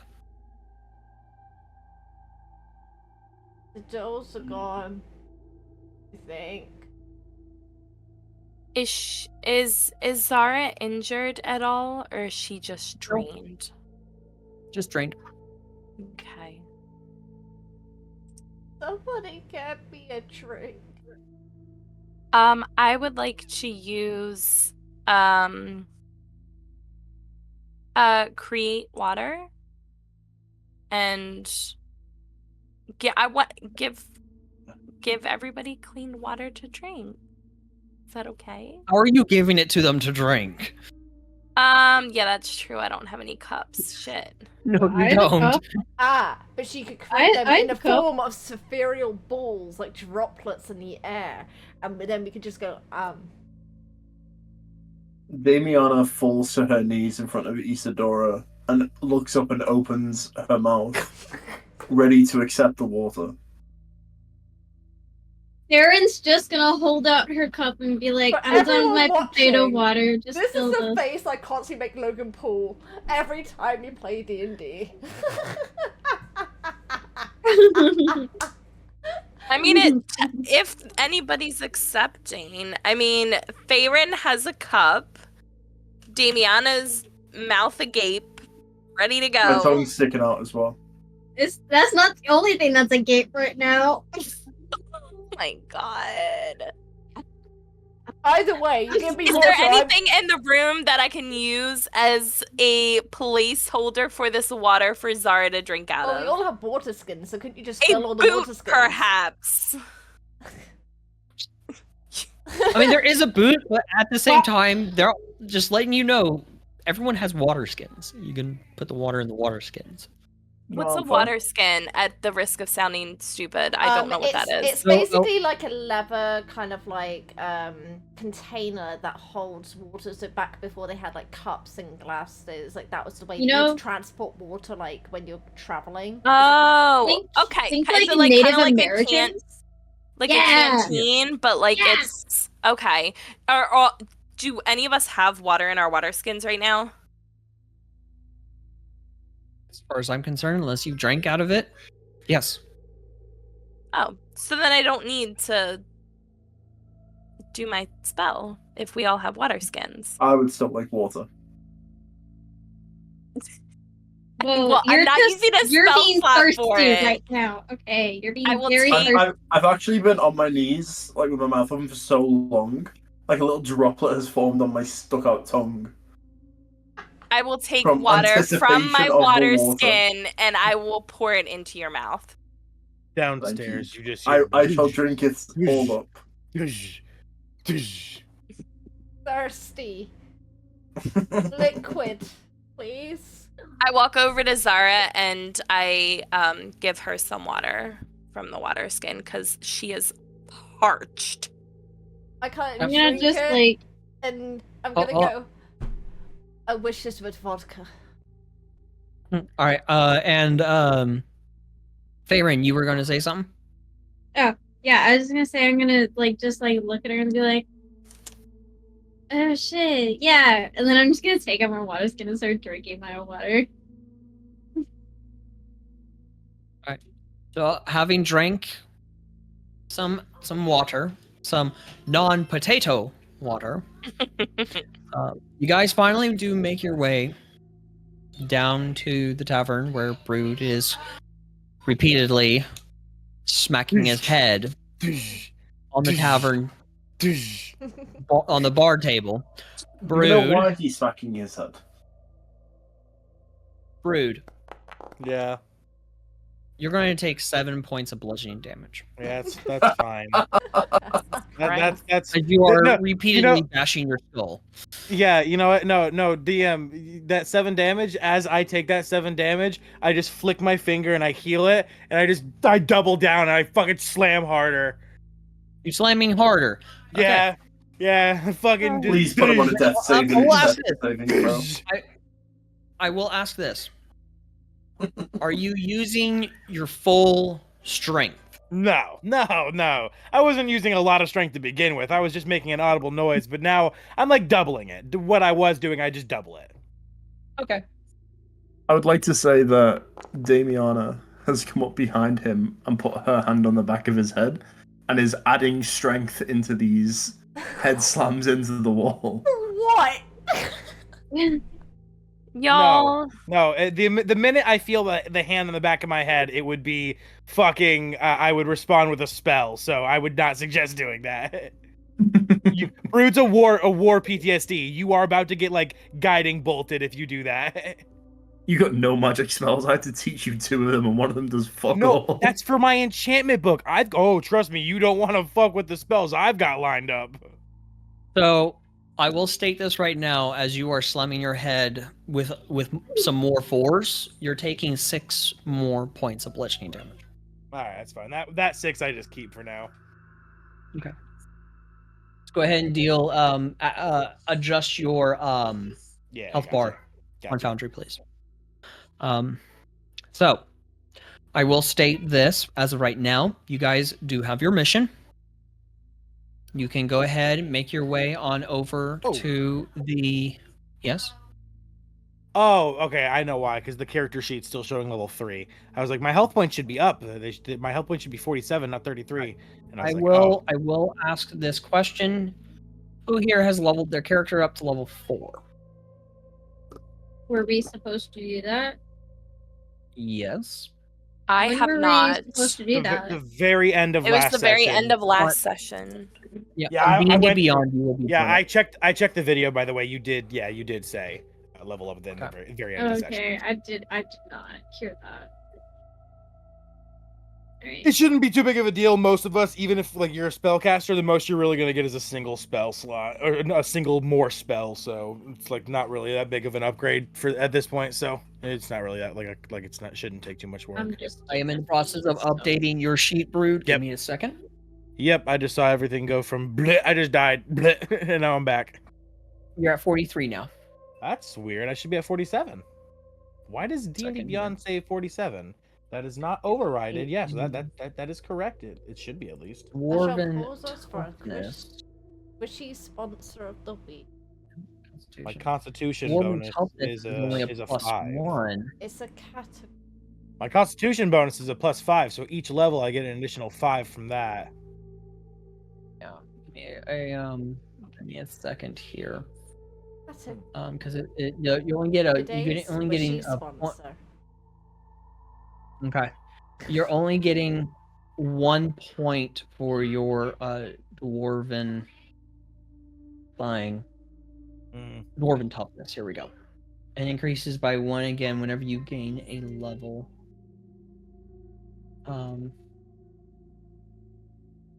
So initially, as of right now, where did you get your dwarven toughness from? My movement's also incorrect. It says 30 feet, but it should be 35. Yeah, that's weird. Everything else is right. AC, that's correct. 22. Dwarven toughness. Okay, so the reason why you only have a +1 on Foundry is due to the fact that you only leveled up once, and starting the campaign in Foundry, you are at level 3. So since you only gained 1 level, you only have a +1 from Dwarven toughness. So what I'm going to go ahead and do is make some adjustments to your health.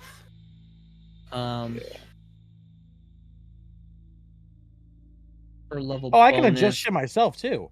Like I just fixed my movement speed myself. Oh, I can fix this myself. Oh, you're good, man. Don't worry about it. I got it. I can fix it myself. Okay. Oh, this is dope. Oh yeah, this is dope. We can make this so much easier on the DM. We can fix it ourselves. All right, Zara, you leveled up as well. Mm-hmm. So I am adjusting. Oh. Yeah, I'm adjusting my sheet as well. All right, you're at level 4 now. Who else has leveled their character up? I have just in the leveled middle my of doing character. mine. Okay. Yeah, I'm doing that too. Damiana, Hello. have you leveled up? Ooh. Yes. Okay. Now I am. I've just done it. Okay. I will request this if we can try to refrain from talking over each other. That would be great. Alright, so you are now leveled up to level 4. Brood, I will state this in Foundry, or in D&D Beyond, for your species, you have not added 2 things. What? ability score increase in tool proficiency. Really? Yes. Where's that? Species on D&D Beyond. Oh, on D&D Beyond. Oh, for like the homebrew thing? For your race. Yeah, my homebrew race. It's the bearded dragonborn. Yes, you have not selected your ability score increase or your tool proficiency. Oops. I'll fuck with that. Yeah, later. Gotcha. I'll keep that in mind. All right. Ability score increase and tool proficiency. Got it. Keep that in mind. Yes. With the tool proficiency, you will initially have that tool in your inventory. Yeah. Okay. Pickaxe. I'm just gonna make it a pickaxe. It makes most sense. Dwarven bearded dragonborns are miners. A pickaxe would make sense, so I'll just take a pickaxe. So I now have these tools on. So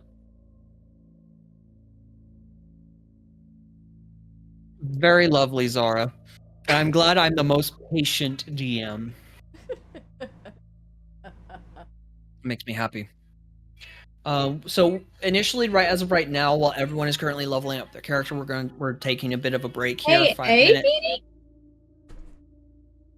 Sorry, I'm so sorry. So we're taking about 5 minutes for everyone to go ahead and level up their characters, get some water, so on and so forth. We can obviously, kind of chill here and talk and shit like that. But we are taking a bit of time so that way you guys can go ahead and level your characters up. Awesome, no worries. So, do you want everyone back ready by 10-2? That'll be fine, yeah. Yeah. And to clarify, Dusk, your characters have been hungover and drunk this whole session. Okay, to be fair, she went from wanting to get more drunk to then realizing getting drunk isn't gonna help, to then wanting to sober up because she's seen you being drunk and she's seen you not helping with being drunk. So she was like, you know what? Fuck it. I'm just gonna get some fucking water. Farin, have you leveled your character up? Yes. If you want to go and check to make sure everything's good. I will go ahead and do that before.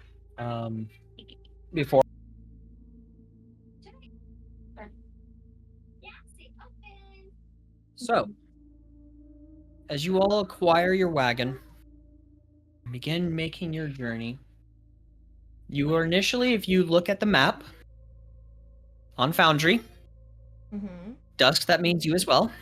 I'm looking. You all are going to be traveling through here,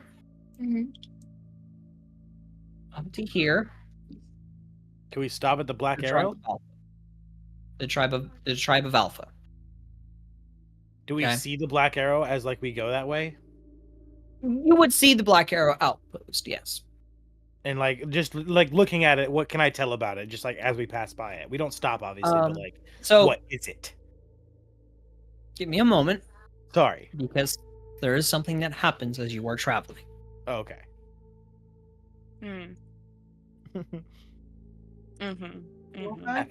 A pack of wolves with Wary bees show up and we have to put them down.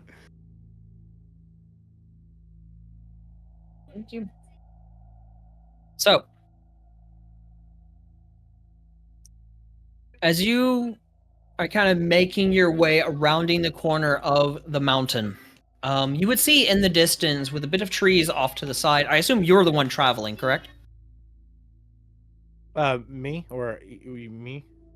Who? Thank you. Brood, yes. Yeah. I let Isadora take the reins last time. I would definitely want to do the horses this time because Brood loves animals too. So, if Isadora obviously doesn't mind. Isadora, Isadora, you can sit up here next to me. We can both fucking we can get these horses to go together. Hell yeah. So, yeah, me and Isadora, we're both. Isadora's got one, I got the other. We're just partnering it up. You're tag teaming it. Gotcha. Yeah, okay, Yeah. don't say that. Co-parenting. Not that. Co-parenting. I like. Mhm. Yes, that is appreciated. Thank you. Co-parenting. I'll accept it. Yeah. My partner would not No. be happy to hear that. That other one, that'd get me slapped. I'm good. So, as you are currently traveling, as you kind of curve around this mountain range, remaining on, on the path and everything, on the initial road that kind of traverses up to the north, you do see Black Air Outpost kind of out in the distance. Very faintly you would hear like the clashing of blades and stuff like that. Make for me, please, I would give you either a history or religion check for this. History or religion? I'm gonna do religion I'm proficient in, so I'm gonna do that. Okay. Do bear in mind, depending on what you choose, you may or may not get different information. Yes. But go ahead and roll in found. Yeah, religion. That's what I'm gonna do, because religion I'm proficient in.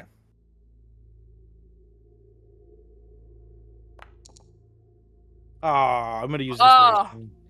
You're using inspiration? Yeah, I'm gonna use one. I hate nat ones. Those hurt. That's a nat one. Hoo boy.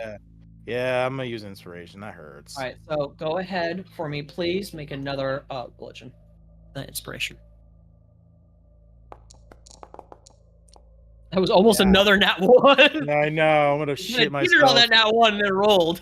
Oh yeah, 15. I'll take that. That's pretty good. Okay, so with a 15, you would recognize this outpost as one of the last remaining outposts for the followers of Helm.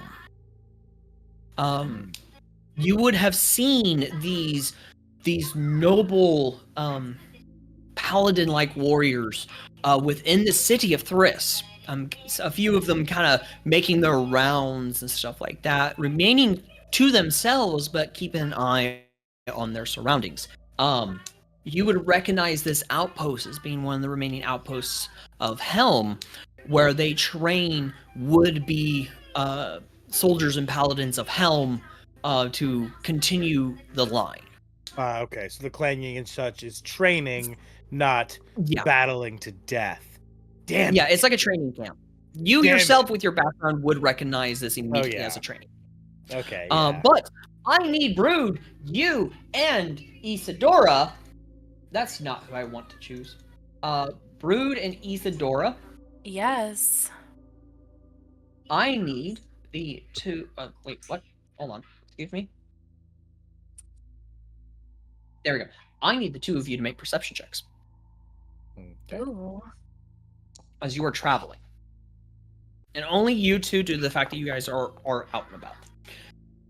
14. Any of you want to use inspirations? Nah, 14's good. That's a pretty good roll. No. Oh yeah, you have a 14, Isadora. You have an 8. I would like to use inspiration. All right. So give me Isadora. Go ahead and make another perception while I go ahead and edit your inspiration. Also, I've decided to cap myself at 1 inspiration a night. That way, because we're like 4 sessions a month. I can use 1 a week, and I have like 1 week where I don't get to use 1. Okay. So, Brood, with your 14, as you kind of look off into the tree-lined area, you're hearing, kind of catching the sound of like a twig snapping or like wood breaking. Mm-hmm. But as you kind of look towards the trees, kind of a little bit spooked, but it's fine. All you see is like darkness. Nothing catches your eye. But Isadora, you see a set, or 2 sets, I should say. Red eyes. Kind of high up in height. Staring at the two of you in your wagon. Oh my. I would kind of lean over and be like, "Hey, I heard a noise, but I don't see anything. Should I send Anbu up to have a look? Not over, but up." Can I can share this information with him, like what I see, since he didn't pass it. Okay. Isadora is going to share the information to Brood, say what she sees, the 2 red eyes. Now question, is this daytime or nighttime? It's daytime right now. Okay. Well, no, actually, correction. You guys have been traveling for quite a while. It is beginning to become late afternoon. Okay, but You guys have there's spent a still lot of time in Thriss. there's still natural sunlight. Like, I wouldn't need dark Yes. vision. But Okay. it's also getting to the point where we would need to kind of stop to make camp anyway. So you share that information, and I kind of look at you, and I'm like, in a hushed tone. Obviously, we're kind of talking to just ourselves. We're not really letting the others blatantly hear us. But I turn to you like, should we just continue, or do we alert the others and do something?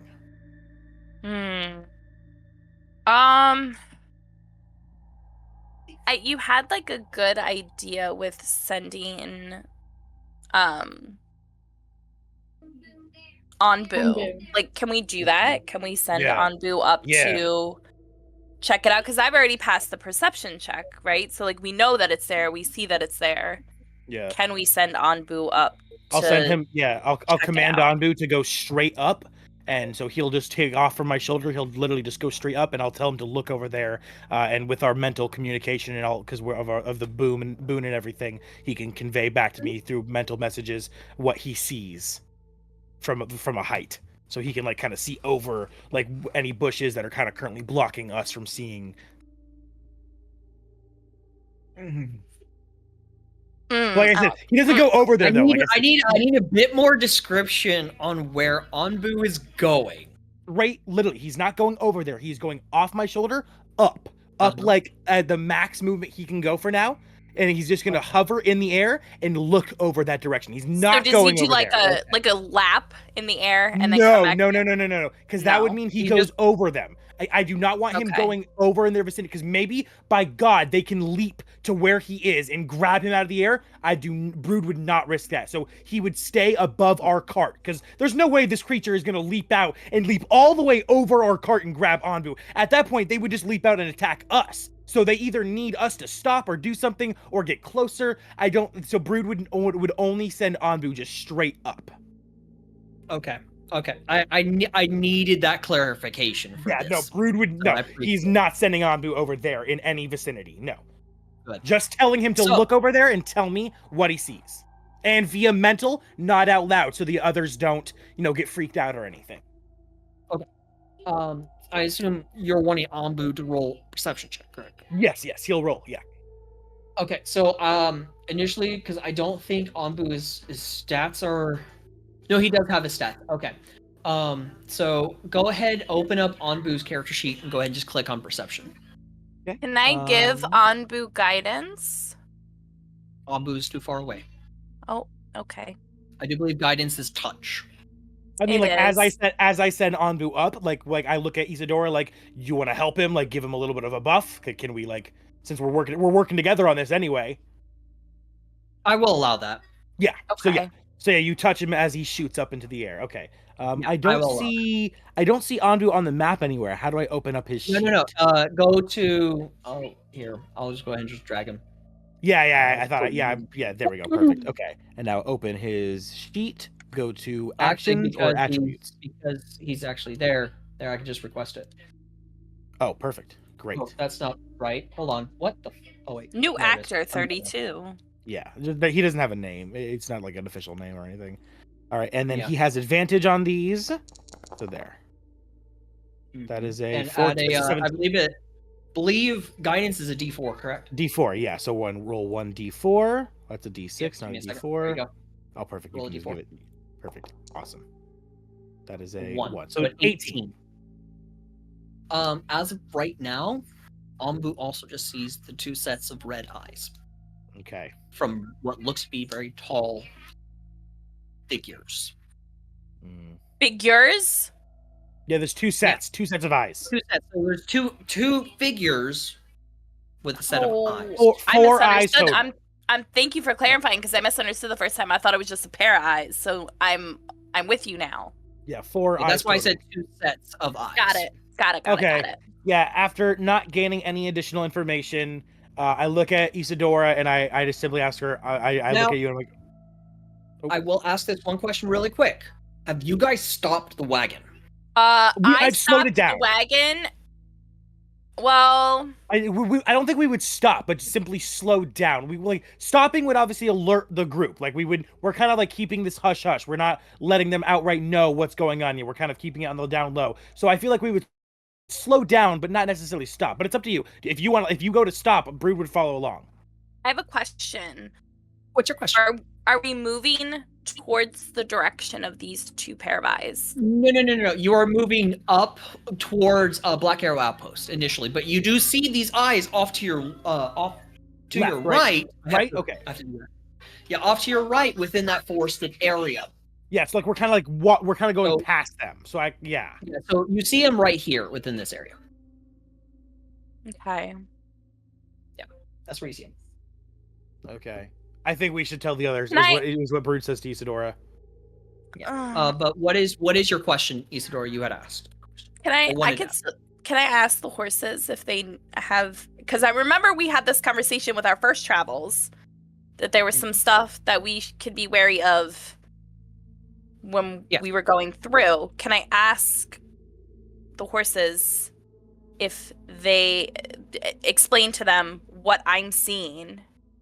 And if they could tell me what's looking at us potentially. They have no idea. They've never seen anything like that before. Are they? They're more privy. They're more privy and understanding of like the rabid encounters of like wolves and shit like that. You know, natural things, natural predators. Something along these lines where it's just simply a set of red eyes. It's no real telling of exactly what it is. They have no idea. Brood, I definitely had to think of Brood like now, seeing these things, thinking, we're supposed to be heroes. We're not necessarily heroes, but we're adventurers. We're supposed to be good people.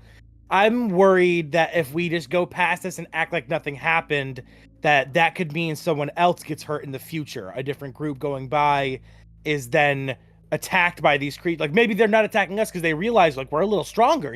We got a fucking druid, we got me, cleric. Like maybe they see us and they're like, that's not the kind of weak group we want to eat. Or maybe they're not even that kind of thing. So we have no idea.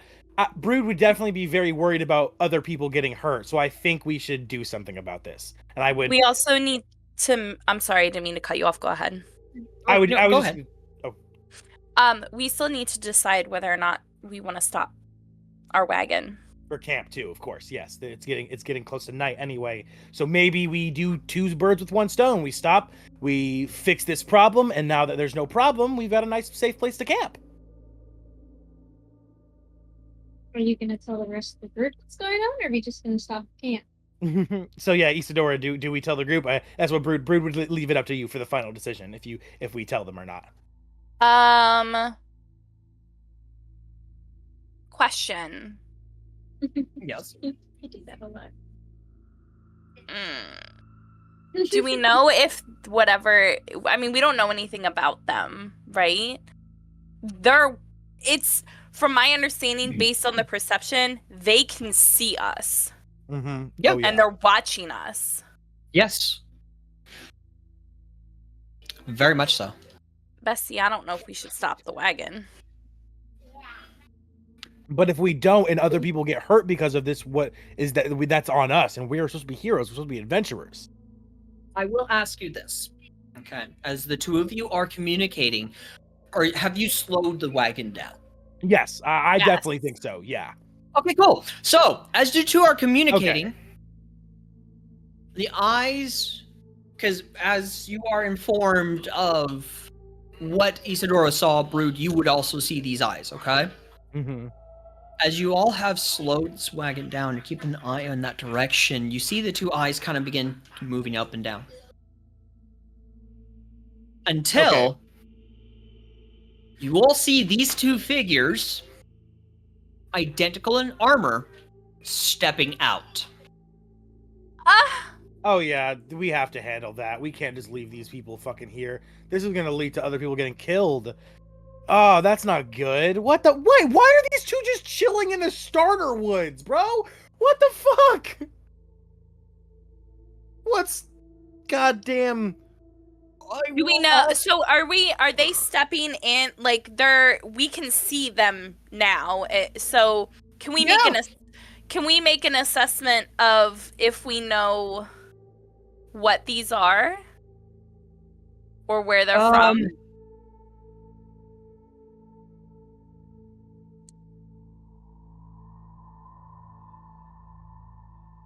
In case y'all can't tell, I love to ask a fuck ton of questions. I don't. Oh no, this you're is absolutely fine. This is fucked. I just find it funny that every time you have a question, you're like, I have a question. Well, I do. I know. There's nothing wrong with it. It's just funny.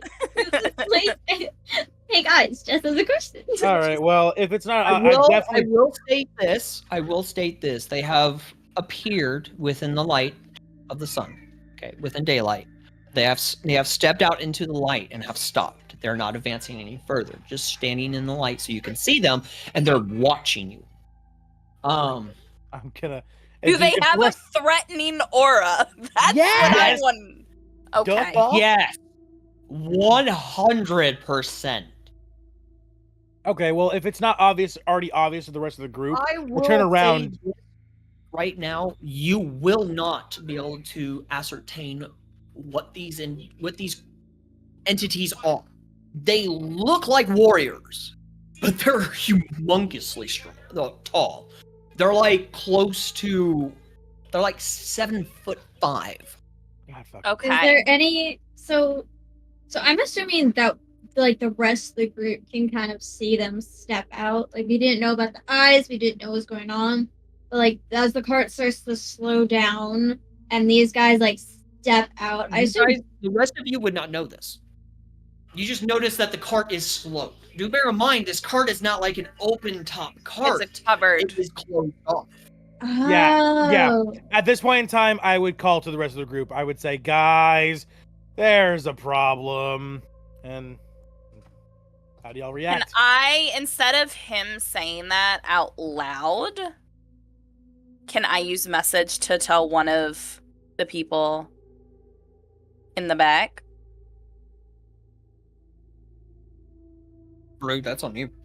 Brood would still say it. You can use message, but Brood would definitely still just be like, because he sees these guys step out and now it's not just his eyes. It's big fucking guys with swords. He's fucking scared.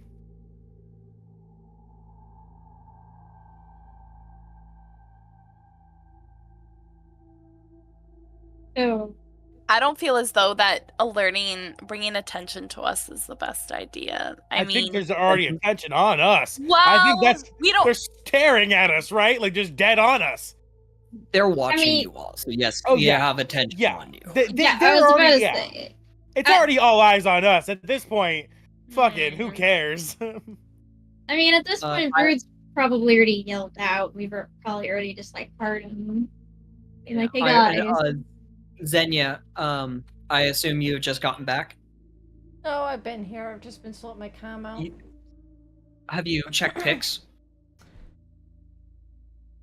I shall now. Yeah, no.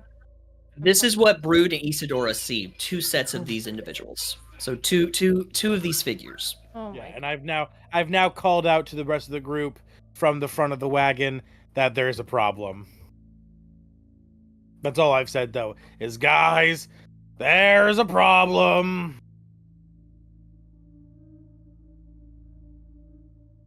What kind of problem? Big guys with red skin and swords. No, they don't have red skin. You can't see armored. They're black armored individuals. Oh, sorry. The red of the. I'm kind of colorblind. The red in there still kind of blurred together to me. Okay. Yeah. Big. So the red is the back. The red is the background image. Yeah, but kind of blurred together with some. Black. Yeah. Yeah, the armor is fully black. Spike. You do see skulls on it. In a few places, they do have this strange looking blades. Yeah. They're 7'5" in height.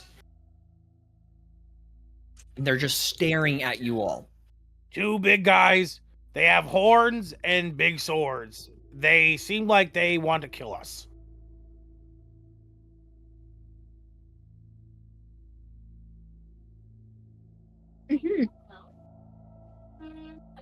So, since Brutus now said that, Faron's gonna like step out and just kind of groan and be like, "Hey, how?" And then like she's gonna step out and she's gonna see the dudes and she's kind of gonna like stop next to the cart and be like, "Well, today's just been a day. Can I?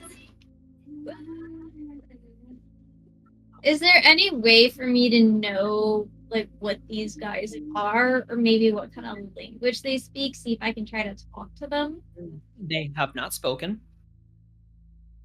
As of right now, your character would not have any idea what these are. As far as what you all are seeing, these are just black knights.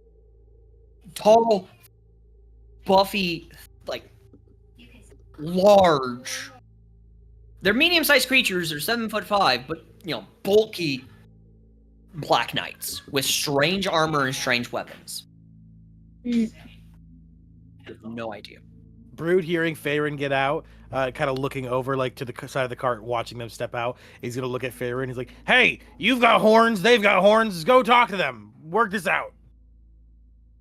That's not how this works, Brood. Just because we have horns in common doesn't mean that we're related or we can work this out. Like, some people with horns want to attack other people with horns. Your logic does not logic, Brood. I'm sorry, every short person I've ever met has always been nice to me. Well, I may be short, but those fuckers are tall, so what do you want me to do about it? Wow.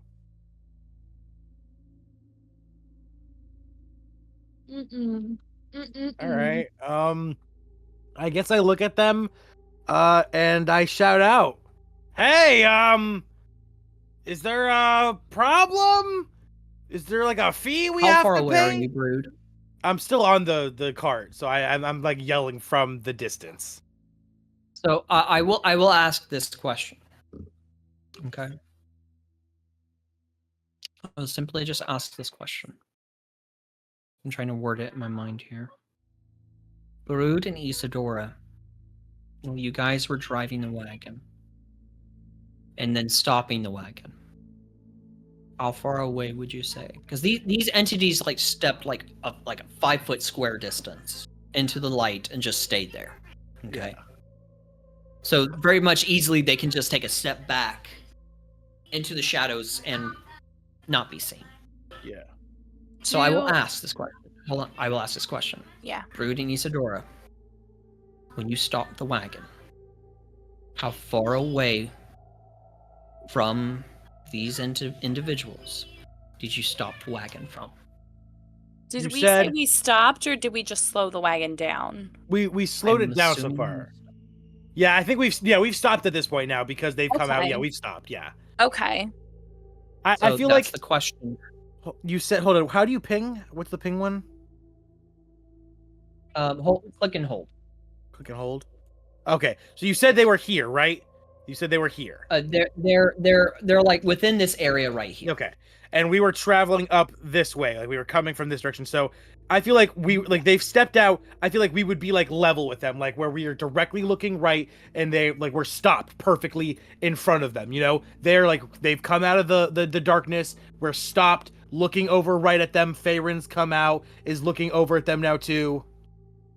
So the question is, how many feet are you from these entities?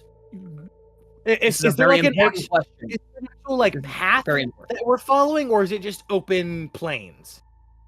As of right now, it's open plains. Okay, so the distance for your cart from these creatures, from these entities, how many feet would you say? Did you stop this wagon? If there's not like an actual gravel path we've been following, going like through the center of the plains this whole time, I'd say we've been kind of. There's a road. Yeah. Right. Usually there's a road. So but yeah, we'd be on. Mm-hmm. Like, I'm confused. There's heavy focus because we've stopped the cart. Mm-hmm. So what happens? Road, right? But it's either way, where we've stopped it, regardless of if it's on a road, a dirt path, or whatever the case may be, it's depending on how far, like how many feet we are away from these. Well, I mean, we're just like the road's characters. distance, right? We stopped on the road, so however far the road is from these you guys. said that when we stopped, they're lined up directly to our right. So we're not, from my understanding, the way you described it, we're not like back and like we could see them up and to the right. Like from my understanding, we've stopped and they're like right here next to us. So we need to figure out the distance between wagon and how far. Yeah, so how far is the road from these guys? Like if like standing on the road looking straight That's what at them. he's asking us. Yeah, Okay, I don't know. okay. I don't know how far. I don't So know. initially, where the road currently is on this map, from the trees itself, it is roughly 25 feet in the distance. Now, you state that you have stopped side by side from where these creatures are standing, so you're initially 25 feet away. Now, I'm asking, would you have stopped further ahead, or would you have stopped right beside, like you're saying, being within 25 feet?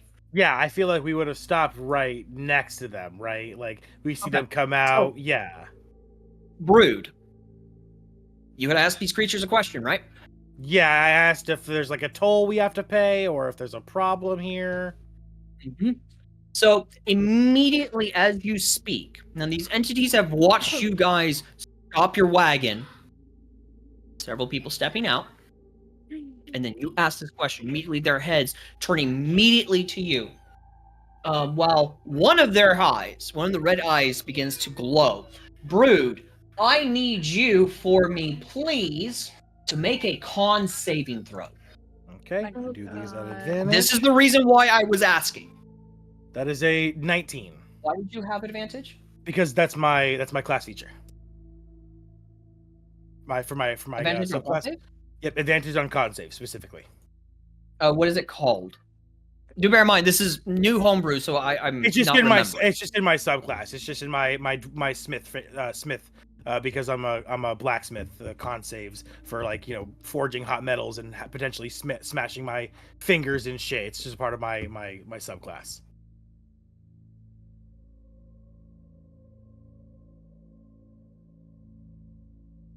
I'm looking on D&D Beyond. I can see it right here. Advantage on con. Specifically on my saving throws, not on my checks.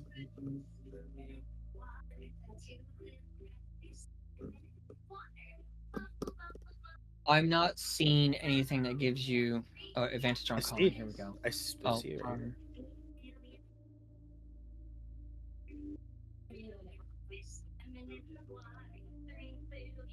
Yeah, that's what I'm trying to. Oh my god, to understand where you're getting the my Smith Weaver. It's from my Smith Weaver.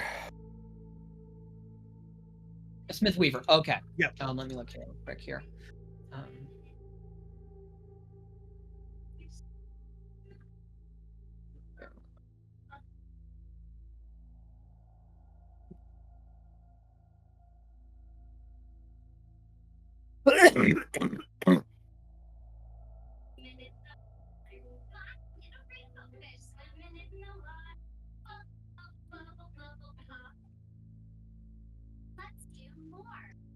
Yeah, for Smith Weaver, I'm not seeing anything that gives advantage on unless I can take a screenshot. Hold on here. I got you.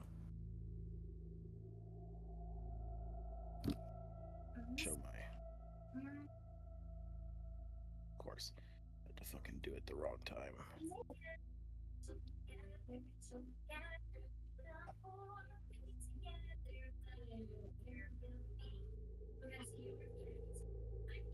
Here you go.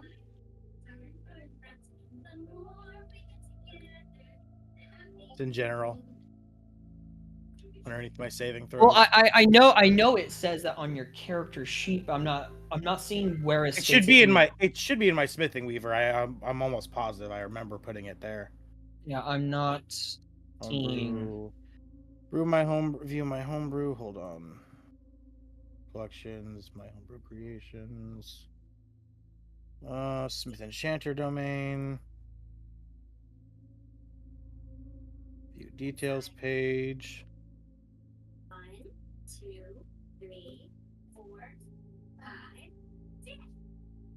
How do I? Okay. Class features. Yeah, I've not seen anything with con saves.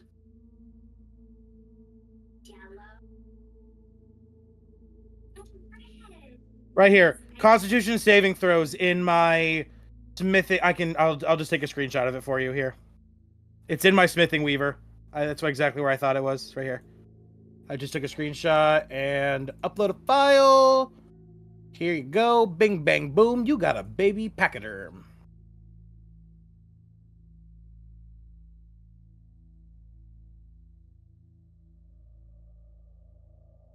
Okay, yeah, because it doesn't state anything like that anywhere in your descriptions. Oh, When yeah, I looking didn't. at your I didn't actually write like the description for the smithing weaver. I just fucking put a little blurb. I didn't actually write it like accurately or anything. It's just like a little. I think it's AI generated. I don't think I even actually wrote it. I just fucking put a little blurb there for like because it wanted me to give a description and I was just being fast with it. But yeah, I need to go through and actually write out the accurate description of the subclass and everything. It doesn't actually say it in its description. You actually have to open up the details about the subclass itself and read through it to find everything. Yes, you are going to need to do that.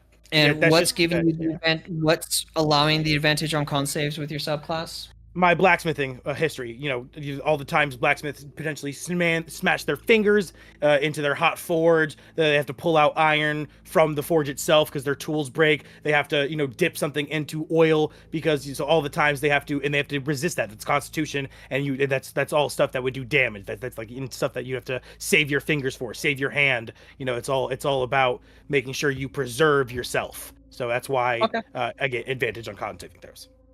Okay.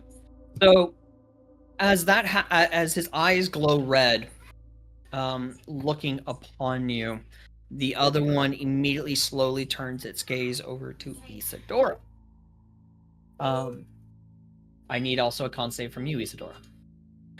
During this time, Brood, as this is immediately happening, or this is beginning to happen to Isadora, just like what happened to you, you feel your body kind of begin to tense and harden, and then relax.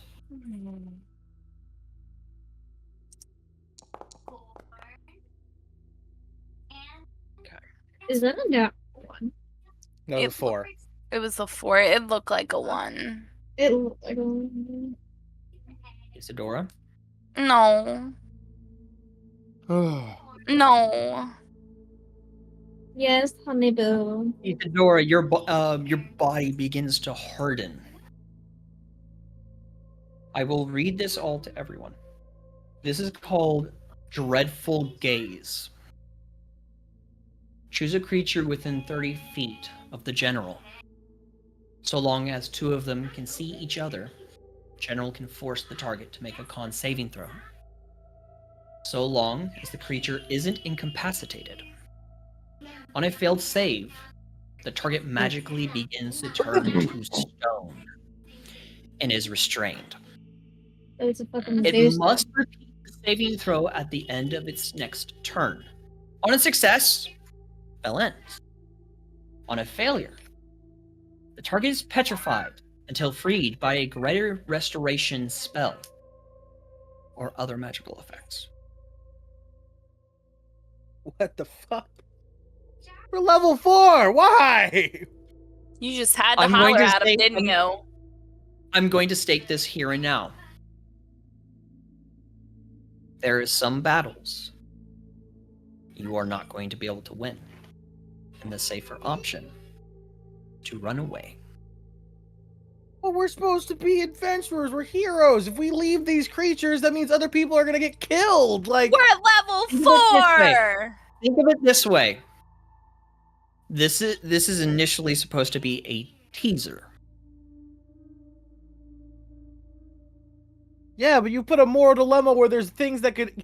You put it right next to a soldier camp, and Brood's a soldier who is now going to worry, fuck, these guys are going to go kill all those people at the soldier camp. Like, I can't just walk away from this. Like, you want me gone. I get it, you want me gone. This is part of my story.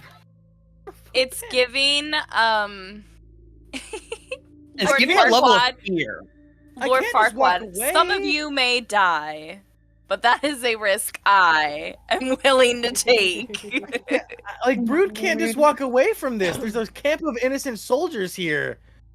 Mm-hmm. Which means you guys can run away to the Black Arrow outpost and warn them. We could do that. Can they run away whilst I'm still just, you You know, are currently well, like this? you're in the restrained, but car. they will be able to like pick you up and carry you away. Well, I mean, you're in the Isura's still cart. in the. She's still But on I the cart, still- yeah. But I never got off, so like I'm still sad. Okay, Like, then do they yeah. have to pick me Yeah. up? Yeah, no, we're good. I look at they will have Farron and I'm like, Brood will have to take the reins from you. You can remain seated and everything, but Okay. you're currently restrained. You cannot move. That's fine. That's fine. I just want to make sure nobody could. I'm a big girl, so I'm sat in the passenger princess, just kind of, you know. So, initially, you guys will pretty quickly get to the correct level to where you could take these guys out without fear of TPK. You guys will get there. It's actually fairly quickly. So, what do you all wish to do? I can't speak, can I? Nope. Got it. I yell at You are Farron to restrained. get back in the cart. Okay, you tell Farron to get back in the cart. Yeah. And then I then firmly look away from them, and I do not look at them again. They're slowly watching you as you quickly rush away. Farron, I hope you do get in the cart, correct? I do get in the cart, correct. Yeah, and we go. So Yep. we go to the Black Arrow. Yeah, we go to the outpost. Yeah, so you quickly rush as the cart begins to take off. These entities and creatures watch as you go, and then slowly step back to the forest and out of sight. I'm gonna get to the Black Arrow outpost and like, yeah, that's just Billy and Jilly. They're fine. They're just weird. They're creepy. Just don't go up to them because then they'll kill you. I will state this. At least you guys did not decide to do what Friday's group has done. Oh, Not the call What, out. fight him? I want to fight him. Yes. I want to fight him. You've given me 2 encounters now. We're fighting I can't do, and it makes me so sad. I know. why can't we be friends? Why can't we be Brood is fine. friends? Brood wants friends, but he wants friends to step on other people's skulls with. Brood has to understand that sometimes I'm You a gotta back soldier. off. it do be like that. It I'm a do be soldier. like that. Rude, I will state this right now. Your time will come. I hope so. Oh, it definitely Brood's- will, and Brood's you'll ravish it. But Brood's little- you guys little do fist clenched. You guys do quickly, as quick as these horses can take you, do make your way over to the Black Arrow outpost. As one of the guards, or 2 of the guards, who are currently manning the watchtower areas within this outpost, immediately aim heavy crossbows at you. One of them fires an arrow as a Nice. warning shot as it hits the gravel of the road right in front of the horses. You watched as the horses kind of neigh up and immediately stop. Those in the cart kind of jolt, and fucking some of them might whack their head on the wall of the cart. As you hear from the top of the watchtower, "State your business!" I hold up my I hold up 2 things. Do we have an Adventurer's Guild crest? We got like a thing, right? Yeah. Like We something that do. proves. Yes, you do. Yeah, so I hold up that, but I also hold up my Lathander royalty crest of the family that I'm a part of, not a part of, but I work for. And I hold up both, and I say, "I, soldier here. We've come with warning and also to seek aid. My friend, as you can see, is a little incapacitated, and it's because there's something back there, maybe a few hundred feet." That it is a problem. It froze my friend in fear, and there's 2 of them. Sorry, I sound erratic, but you must help. Isadora, Mm-hmm. as this is being spoken, I need one more con save. I wish I could do something to help you, but as a cleric, I'm useless here, even though I should have guidance. Ah, that was almost a 15. Oh, it was almost a 15. As a reminder, you are able to roll an inspiration. Or you can use an inspiration, or you can roll with it. You can use lucky. Lucky. Yes. I want to use lucky. Okay, so go ahead and click on your token and What a click wonderful feat. use feature in the special column and click lucky. What a wonderful feat. Hold on. I have to make this bigger. Toggle. Oh, there we go.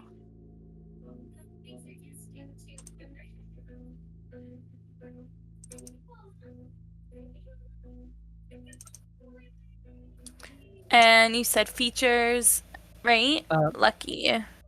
And then just change it from 3 to 2, right? Are you not using your Argon?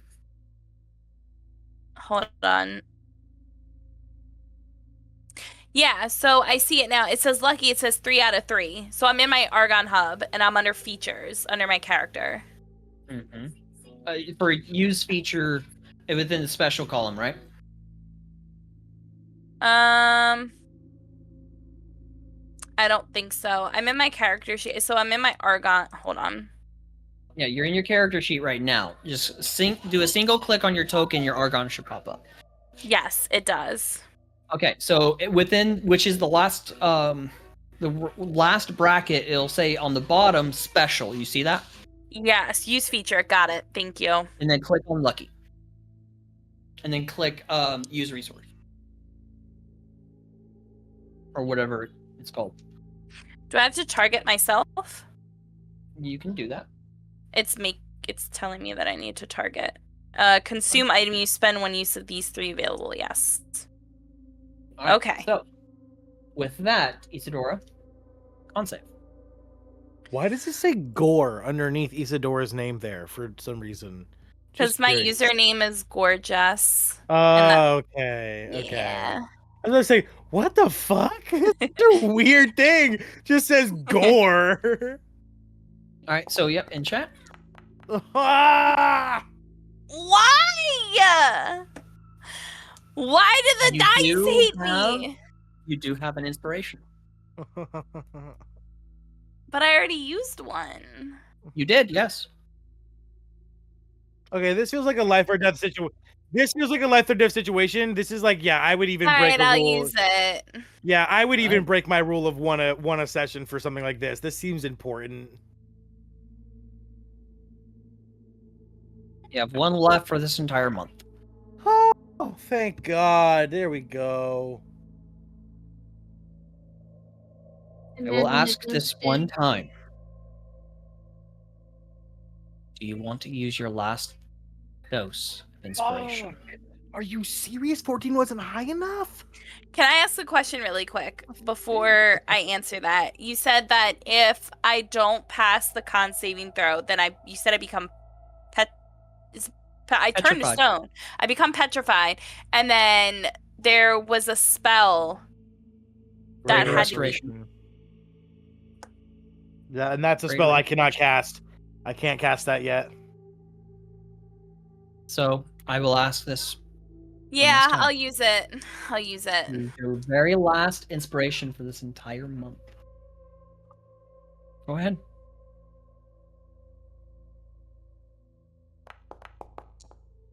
Oh. Why? To get like 4 shit rolls in a row. I feel like because that one was lower than our old one, we should kind of give her that inspiration back and just say, look, you can't re-roll. Can I give one of my inspirations? I'm willing to do that. Yeah. Can I give it one of my inspirations? Can I forfeit one of mine? You can. It has been done, Logan. You have allowed it. It has? You haven't. Yeah, you have allowed it. Yeah, I'll allow it. Isadora, please. Please roll higher than a 15. I don't want to waste your inspiration. This is important. I'm going to give it to you. Just don't waste it. You got this. Think positive thoughts. Think positive thoughts while you click that button on your fucking screen. If it makes you feel better, I have 3. I commonly don't like using mine. You can have one of mine. I will state this right now. I will only allow this once for this session.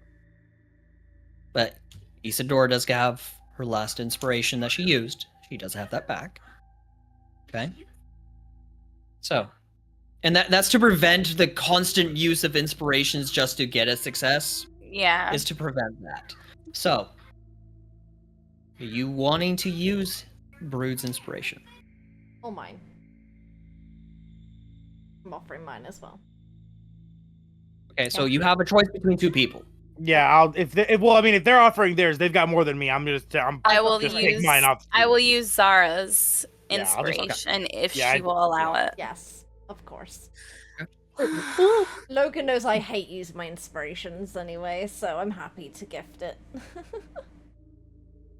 Clear con save. Go on. Lucky dice. That is better. 15? Maybe? Zara. So, Brood. Yeah. Yeah. Upon saying this, sounds of cracking catches your ears. You look over at Isadora, and they have become petrified. No! So yeah, I say that, and I point at Isadora, and I'm like, yeah, as you can see, she's now a statue, I guess. I just knock on her head and go, knock, knock. Hello? Hello? Are you Is anybody there? Knock, knock, Hello? hello? So you reach your hand through the little slot opening so you guys can communicate with the drivers. You kind of reach your arm up and all of you are hearing this from inside the cart. Like, are you there? Are you okay, bestie? But the guard immediately shouts.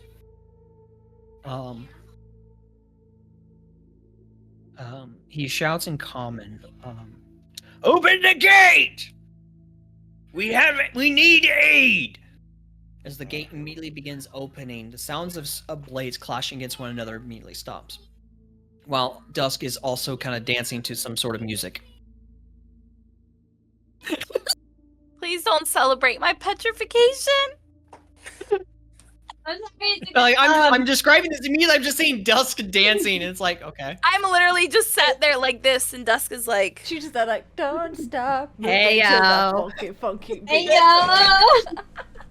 I'm fine.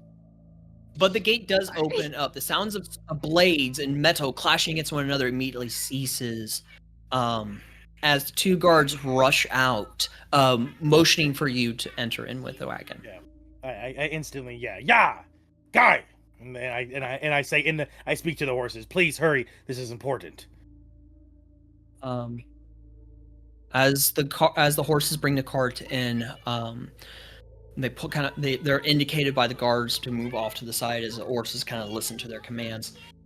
As these horses kind of move off into like this little patch area off to the side right next to a tent.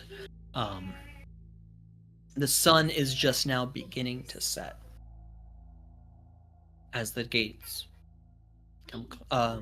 are remaining open for the time being right now, as the guards are kind of out, looking around, scanning everything, because something like this just happening out of nowhere is unnatural.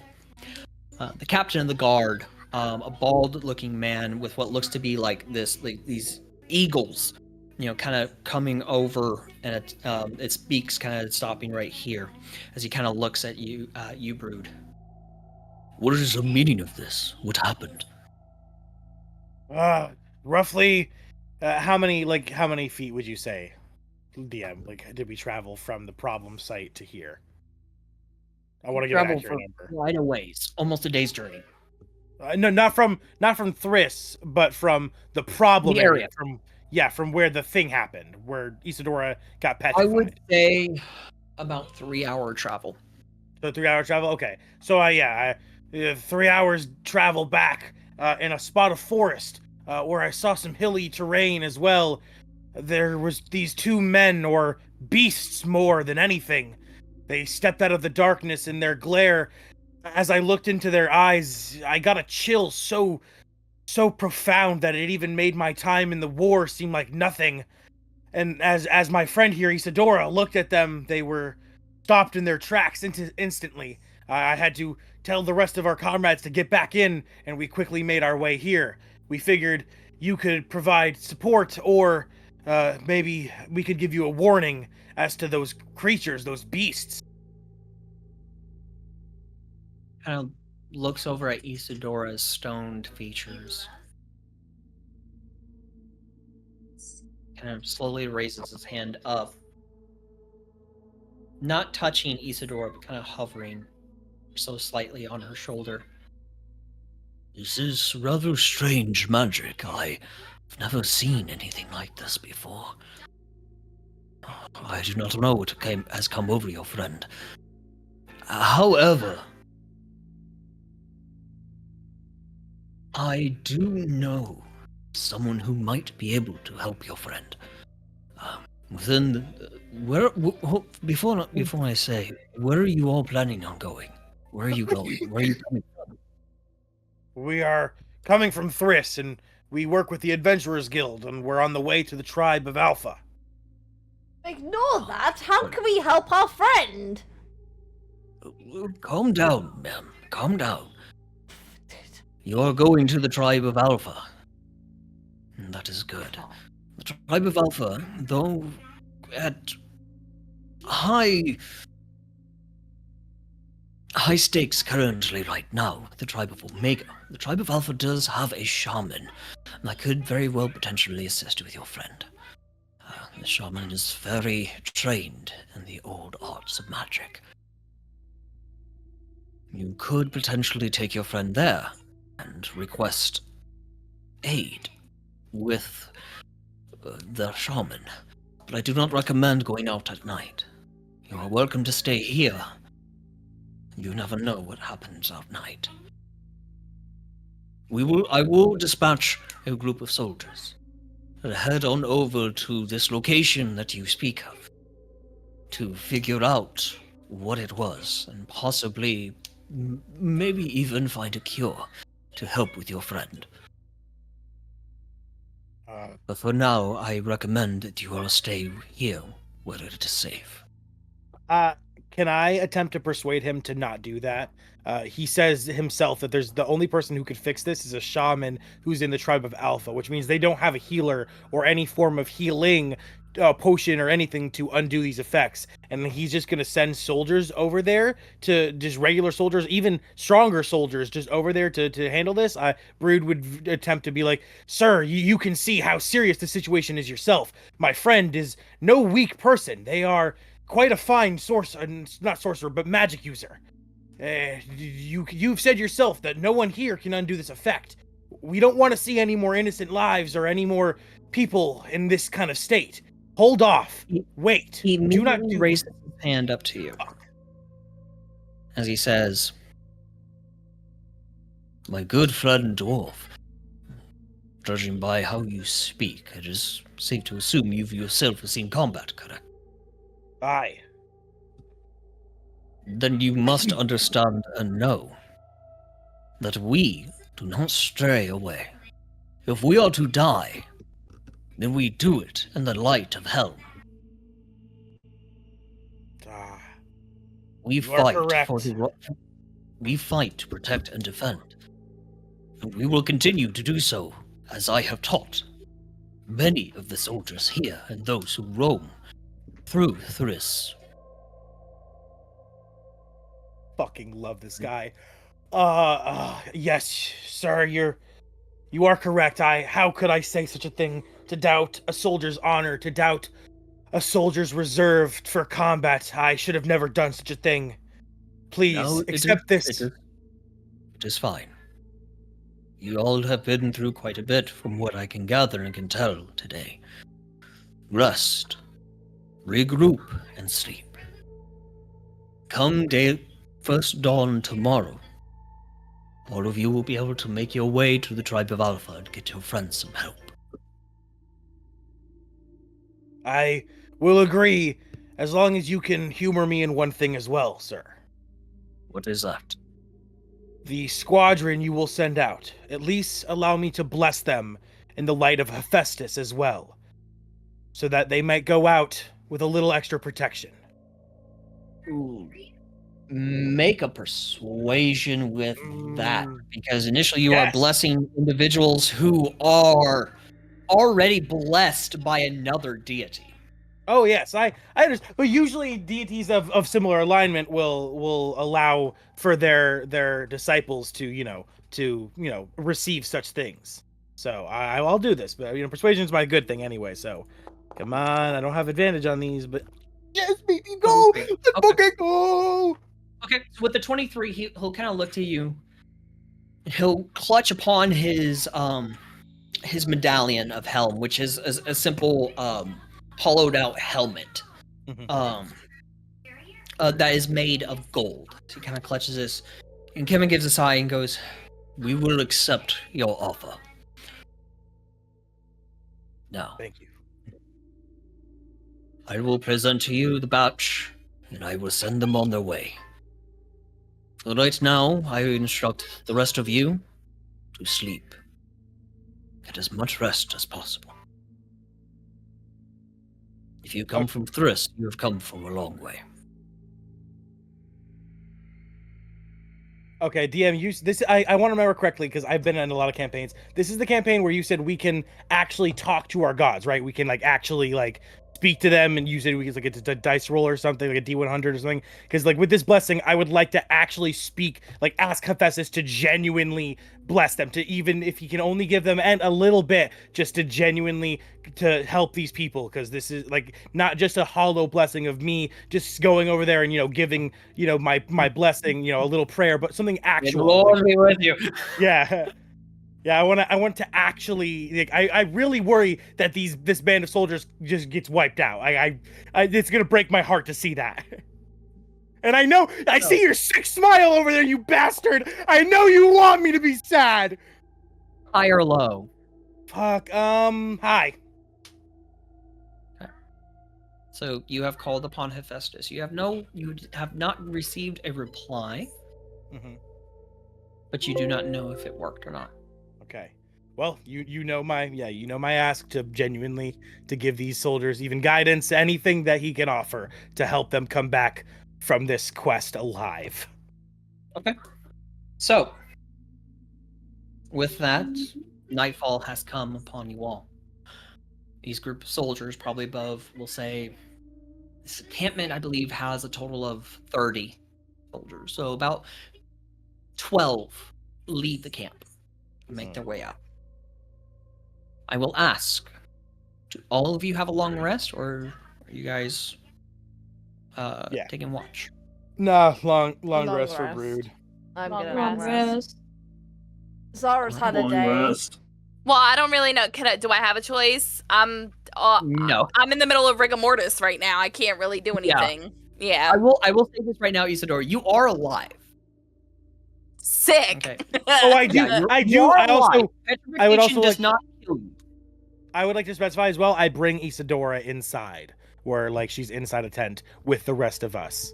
And well, they don't have room in tents, so you guys would have to sleep inside of the wagon. yeah, so wherever we're sleeping, I bring Isadora in as well, so that it's we're all together, not just by themselves out there. Okay.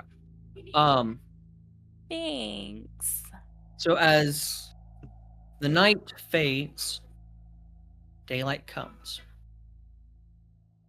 You all awaken to the sound of silence.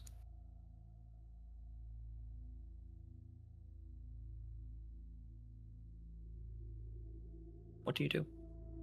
I will state this also as you guys exit, because I'm assuming you guys are going to walk out of the wagon, correct? I wake rather than walk. I don't walk out, but I peek my head out the, like the curtains, like what you were talking about, Isadora getting knocked on the head before with Zara. I peek my head through there. I hear nothing. That's weird. Like, I'm a soldier. There should at least be practice of weaponry, something. This is not normal for a training camp. So I slowly peek. And actually, no, before I even peek my head out, I would turn to everyone else and I say, shh, none of you leave. And then I would slowly begin to peek my head out. Okay. As you peek your head out, there's not a soul in sight. Oh, And the gate to the city, or to the outpost, still open. Oh. I pop back in, I look to everyone in a hushed voice and I say, there is no one here and the gates are open. It could be very well that whatever did this is still here and does not know that we are in these carts. I do not know what to do, but we must act carefully. I will say this right now. As you had peeked out, you did see footsteps. I did hear footsteps. You saw footsteps in the ground. Oh, like fresh footsteps, or like footsteps happening, like something invisible making footsteps. Footsteps that appear to have been there for hours. Okay, so yeah, old footsteps. Okay, I would also include that in a little bit of information. I'd say there's also footsteps. There is no footsteps that would initially match the description of those Black Knights. Okay. These footsteps appear to be barefoot. And they appear to be walking in a calm, relaxing fashion. Not running. Yeah, no signs of running, no signs of struggle, just calm, regular printed footsteps. Do I see trails of anything else, like where a body might have been dragged, where, do I see any damage to anything? Does everything look like it's pristine condition? Tents are all okay? Yeah, it looks pristine condition. Where are the horses? The horses are still there. Okay, well, I instantly look to them and I begin to speak with them and I say, "What did you all see anything while you sleep? Like, did you wake to anything, or were you sleeping all night?" One horse will look at you and say, "Ben went to sleep. Sometime in the night, Ben get up, Ben walk out." Oh. So they all did it themselves. They all just simply left. I relay that information to the rest of the group, since Isadora, the only other person who can talk to animals, can't hear or understand anything. And also, the horse does state, there was woman hovering above outpost, blue in nature. Blue? Then woman flew away. BLUE, blue? Yes. Okay. I'm blue, I'm a dee, I'm a die. Oh my God, kill me. All right, yeah, I relayed the rest of this information as well. I say the horses did see something. The men, the camp soldiers, and apparently even the leader all just got up after going to bed and left the camp. They just walked out willingly. But there was also a woman, apparently blue-skinned. Blue in nature is simply what the horse said. They could mean that the magic was blue, could be blue-skinned, could have simply been an illusion of the eye. I do not know, but some kind of woman that was flying, hovering, even, no wings, was there as this happened, and she flew off with these soldiers. I fear the worst has come for my brothers in arms. Alpha, would I happen to be able to roll to see if I can recall any races that could be blue-skinned of nature, or is that something my character makes?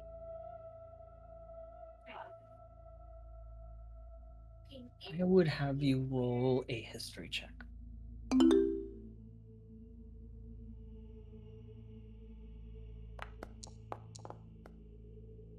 The fuck kind of roll is that? You want to use an inspiration? Yeah, please. Miss, I don't like using inspirations. If this fails, I'll use it lucky. 14. 14. Generic races. Sometimes tieflings can be blue as well. Yep. But the fact that you were informed that it was flying with no wings, that's odd. You wouldn't understand that unless, coming from a tiefling, unless it was like a magic caster type tiefling. You do know that there are forms of undead even that potentially do have also blue skin, but that could potentially be from their past life when they were alive. So there's lots of different races and creatures that could potentially have blue skin.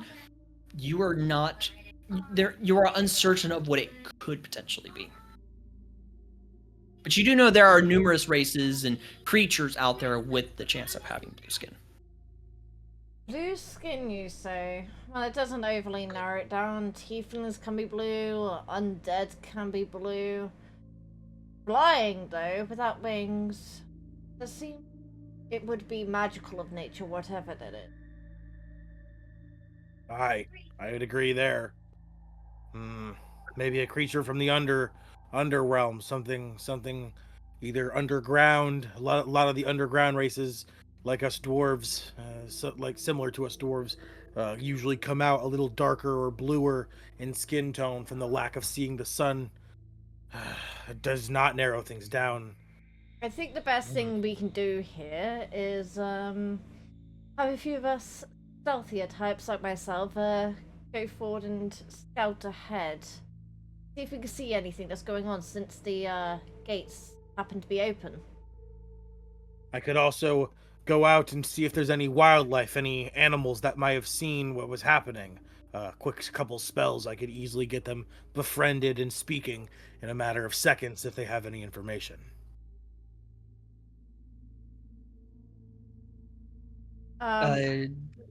Damiana and Aaron, either of you have anything you wish to say? Damiana remains silent. Okay. I'm just kind of like scratch my head, and Farron's just kind of gonna be like, well, great, that's just another thing to add on to the list of this long ass weekend. A fucking blue flying chick with no wings. Better be fucking hot.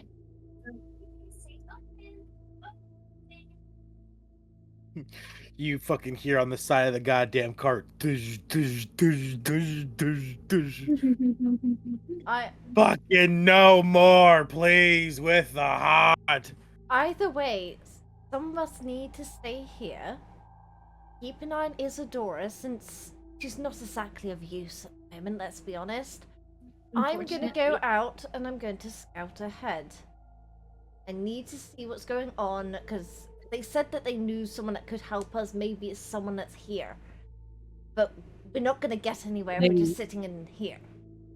Yeah, They stated that they know of someone in the tribe of Alpha that can help Isadora. Yeah. But we should at least do a little bit of recon here first. So, Yes. So Farron, I return back. Farron, Damiona, Dominatrix girl. Please, could you watch Isadora for a moment? I'm gonna go see if there's any animals around who saw anything else other than what the horses saw while my brain's shutting down for the night. While Xena goes and looks, Zara goes and looks for other things to scout for. My brain's shutting down. I Seriously. will ask this one question. Zara, are you stealthing to where you saw the two knights, or are you stealthing within the outpost? I want to kind of stealth towards the outpost. I want to see if I can get some ground, whether I can climb up somewhere or kind of just peek through, hide within some bushes, kind of go into maybe in it a little bit, but not fully inside. Okay. Well, you guys are currently in the outpost right now. Okay, so I'm just gonna stealth within the outpost. I see if I can find the footsteps and follow them. Just kind of get a gist of what's gone on. Okay. So no need to roll stealth check. As you do find that this entire outpost is completely empty. It looks abandoned. There's armor, weapons, shields, clothes, gold. You know, everything that these soldiers owned is still there. Okay. I look at Damien and I fucking give him a stern look with a firm hand. I say, no, no, no, no. I return back and I say to everyone, we cannot stay here. Whatever has happened to those knights, it ain't good. And I do not want the same happening to us. So we can't have Isadora to lead the horses, clearly, so one of us needs to drive. One of us needs to take lead and get us the hell out of here, because we cannot stay here. Something is not good in this place. Before we leave, you said there's a bunch of shit. I do want to, I want to use Arcana, see if I can do an Arcana check to see if I can find any magic items. Because while I don't condone taking their gold and robbing them blind, if there's any magic items that could actually benefit us on this quest, grabbing something like that is a little I would more like okay. to do an Arcana check on the whole outpost. Okay. Brood and Zara, go ahead and roll in chat. Yeah, terrible. 8. I would like to use a lucky. God damn it, I don't Okay, have go that. ahead and select your lucky. Brood, would you like to use an inspiration? No, well, I would love to find a cool magical item here. I'm not going to waste an inspiration on it. I'm going to stick to my policy. One session. I will allow an investigation. Oh, yes. Can I do one of those? Yeah. I will allow you to do an investigation. Okay, I used a lucky. Okay, so, Arcana? Yeah, not much better. Oh, hey. Does that actually change my roll? 15. That'd be great. I wish that would actually change my roll. She hit the dice and it went to a 14. That would... Come on! That's so... You should let me use that 14. Actually, Zara had the 14. Was it? Did my dice get hit and go somewhere else? And it was a... What? That's so weird. My eyes totally you saw had that. a 6. No, I saw that, but then their dice hit my dice, and I thought my dice... Like, it changed the roll of my dice to something else, I thought. So what does my Arcana check tell me? Damn it, so I don't find shit. Zara, you are detecting traces of a powerful undead magic. Yeah, that's probably not... That's probably not an item. That's probably just like whatever that fucking witch bitch used to fucking fuck with those guys' minds. Right. There are traces bitch, what? of undead magic here. the blue bitch. The I called her the witch bitch. Yeah. I just called her witch bitch to be funny because I'm not funny. There are traces of undead magic here. We need to leave. I will state this right now. The School of Magic. I don't know what School of Magic the spell would be from, or this type of magic, but you would... It's like... It's a charm-like magic.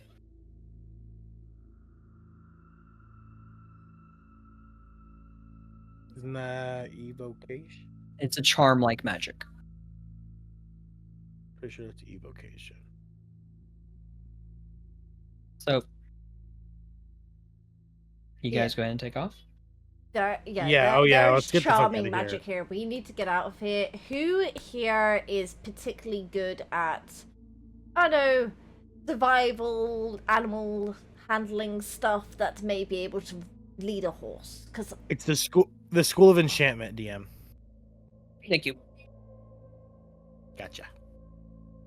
It was bothering me too. Zara, you had asked who here can pretty much speak to animals? No, who here is good at like animal handling? Who could like Me. lead the horse? That's me. Yeah, that's just Brood. Yeah, Brood would keep doing it. Yeah. Okay. Can you just tell the horses to get us the fuck out of here? Yes, I can literally do that. Yeah, horses, giddy up, please go.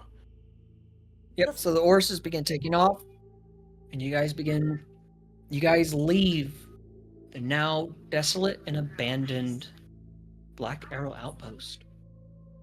Begin making your way to the tribe of Alpha. And that is where we are going to end tonight's session. As the snow begins to fall. I will leave you all with this information. You will find out what's happened to the soldiers in Chapter 1. Where the entity that had done this will become revealed. All right.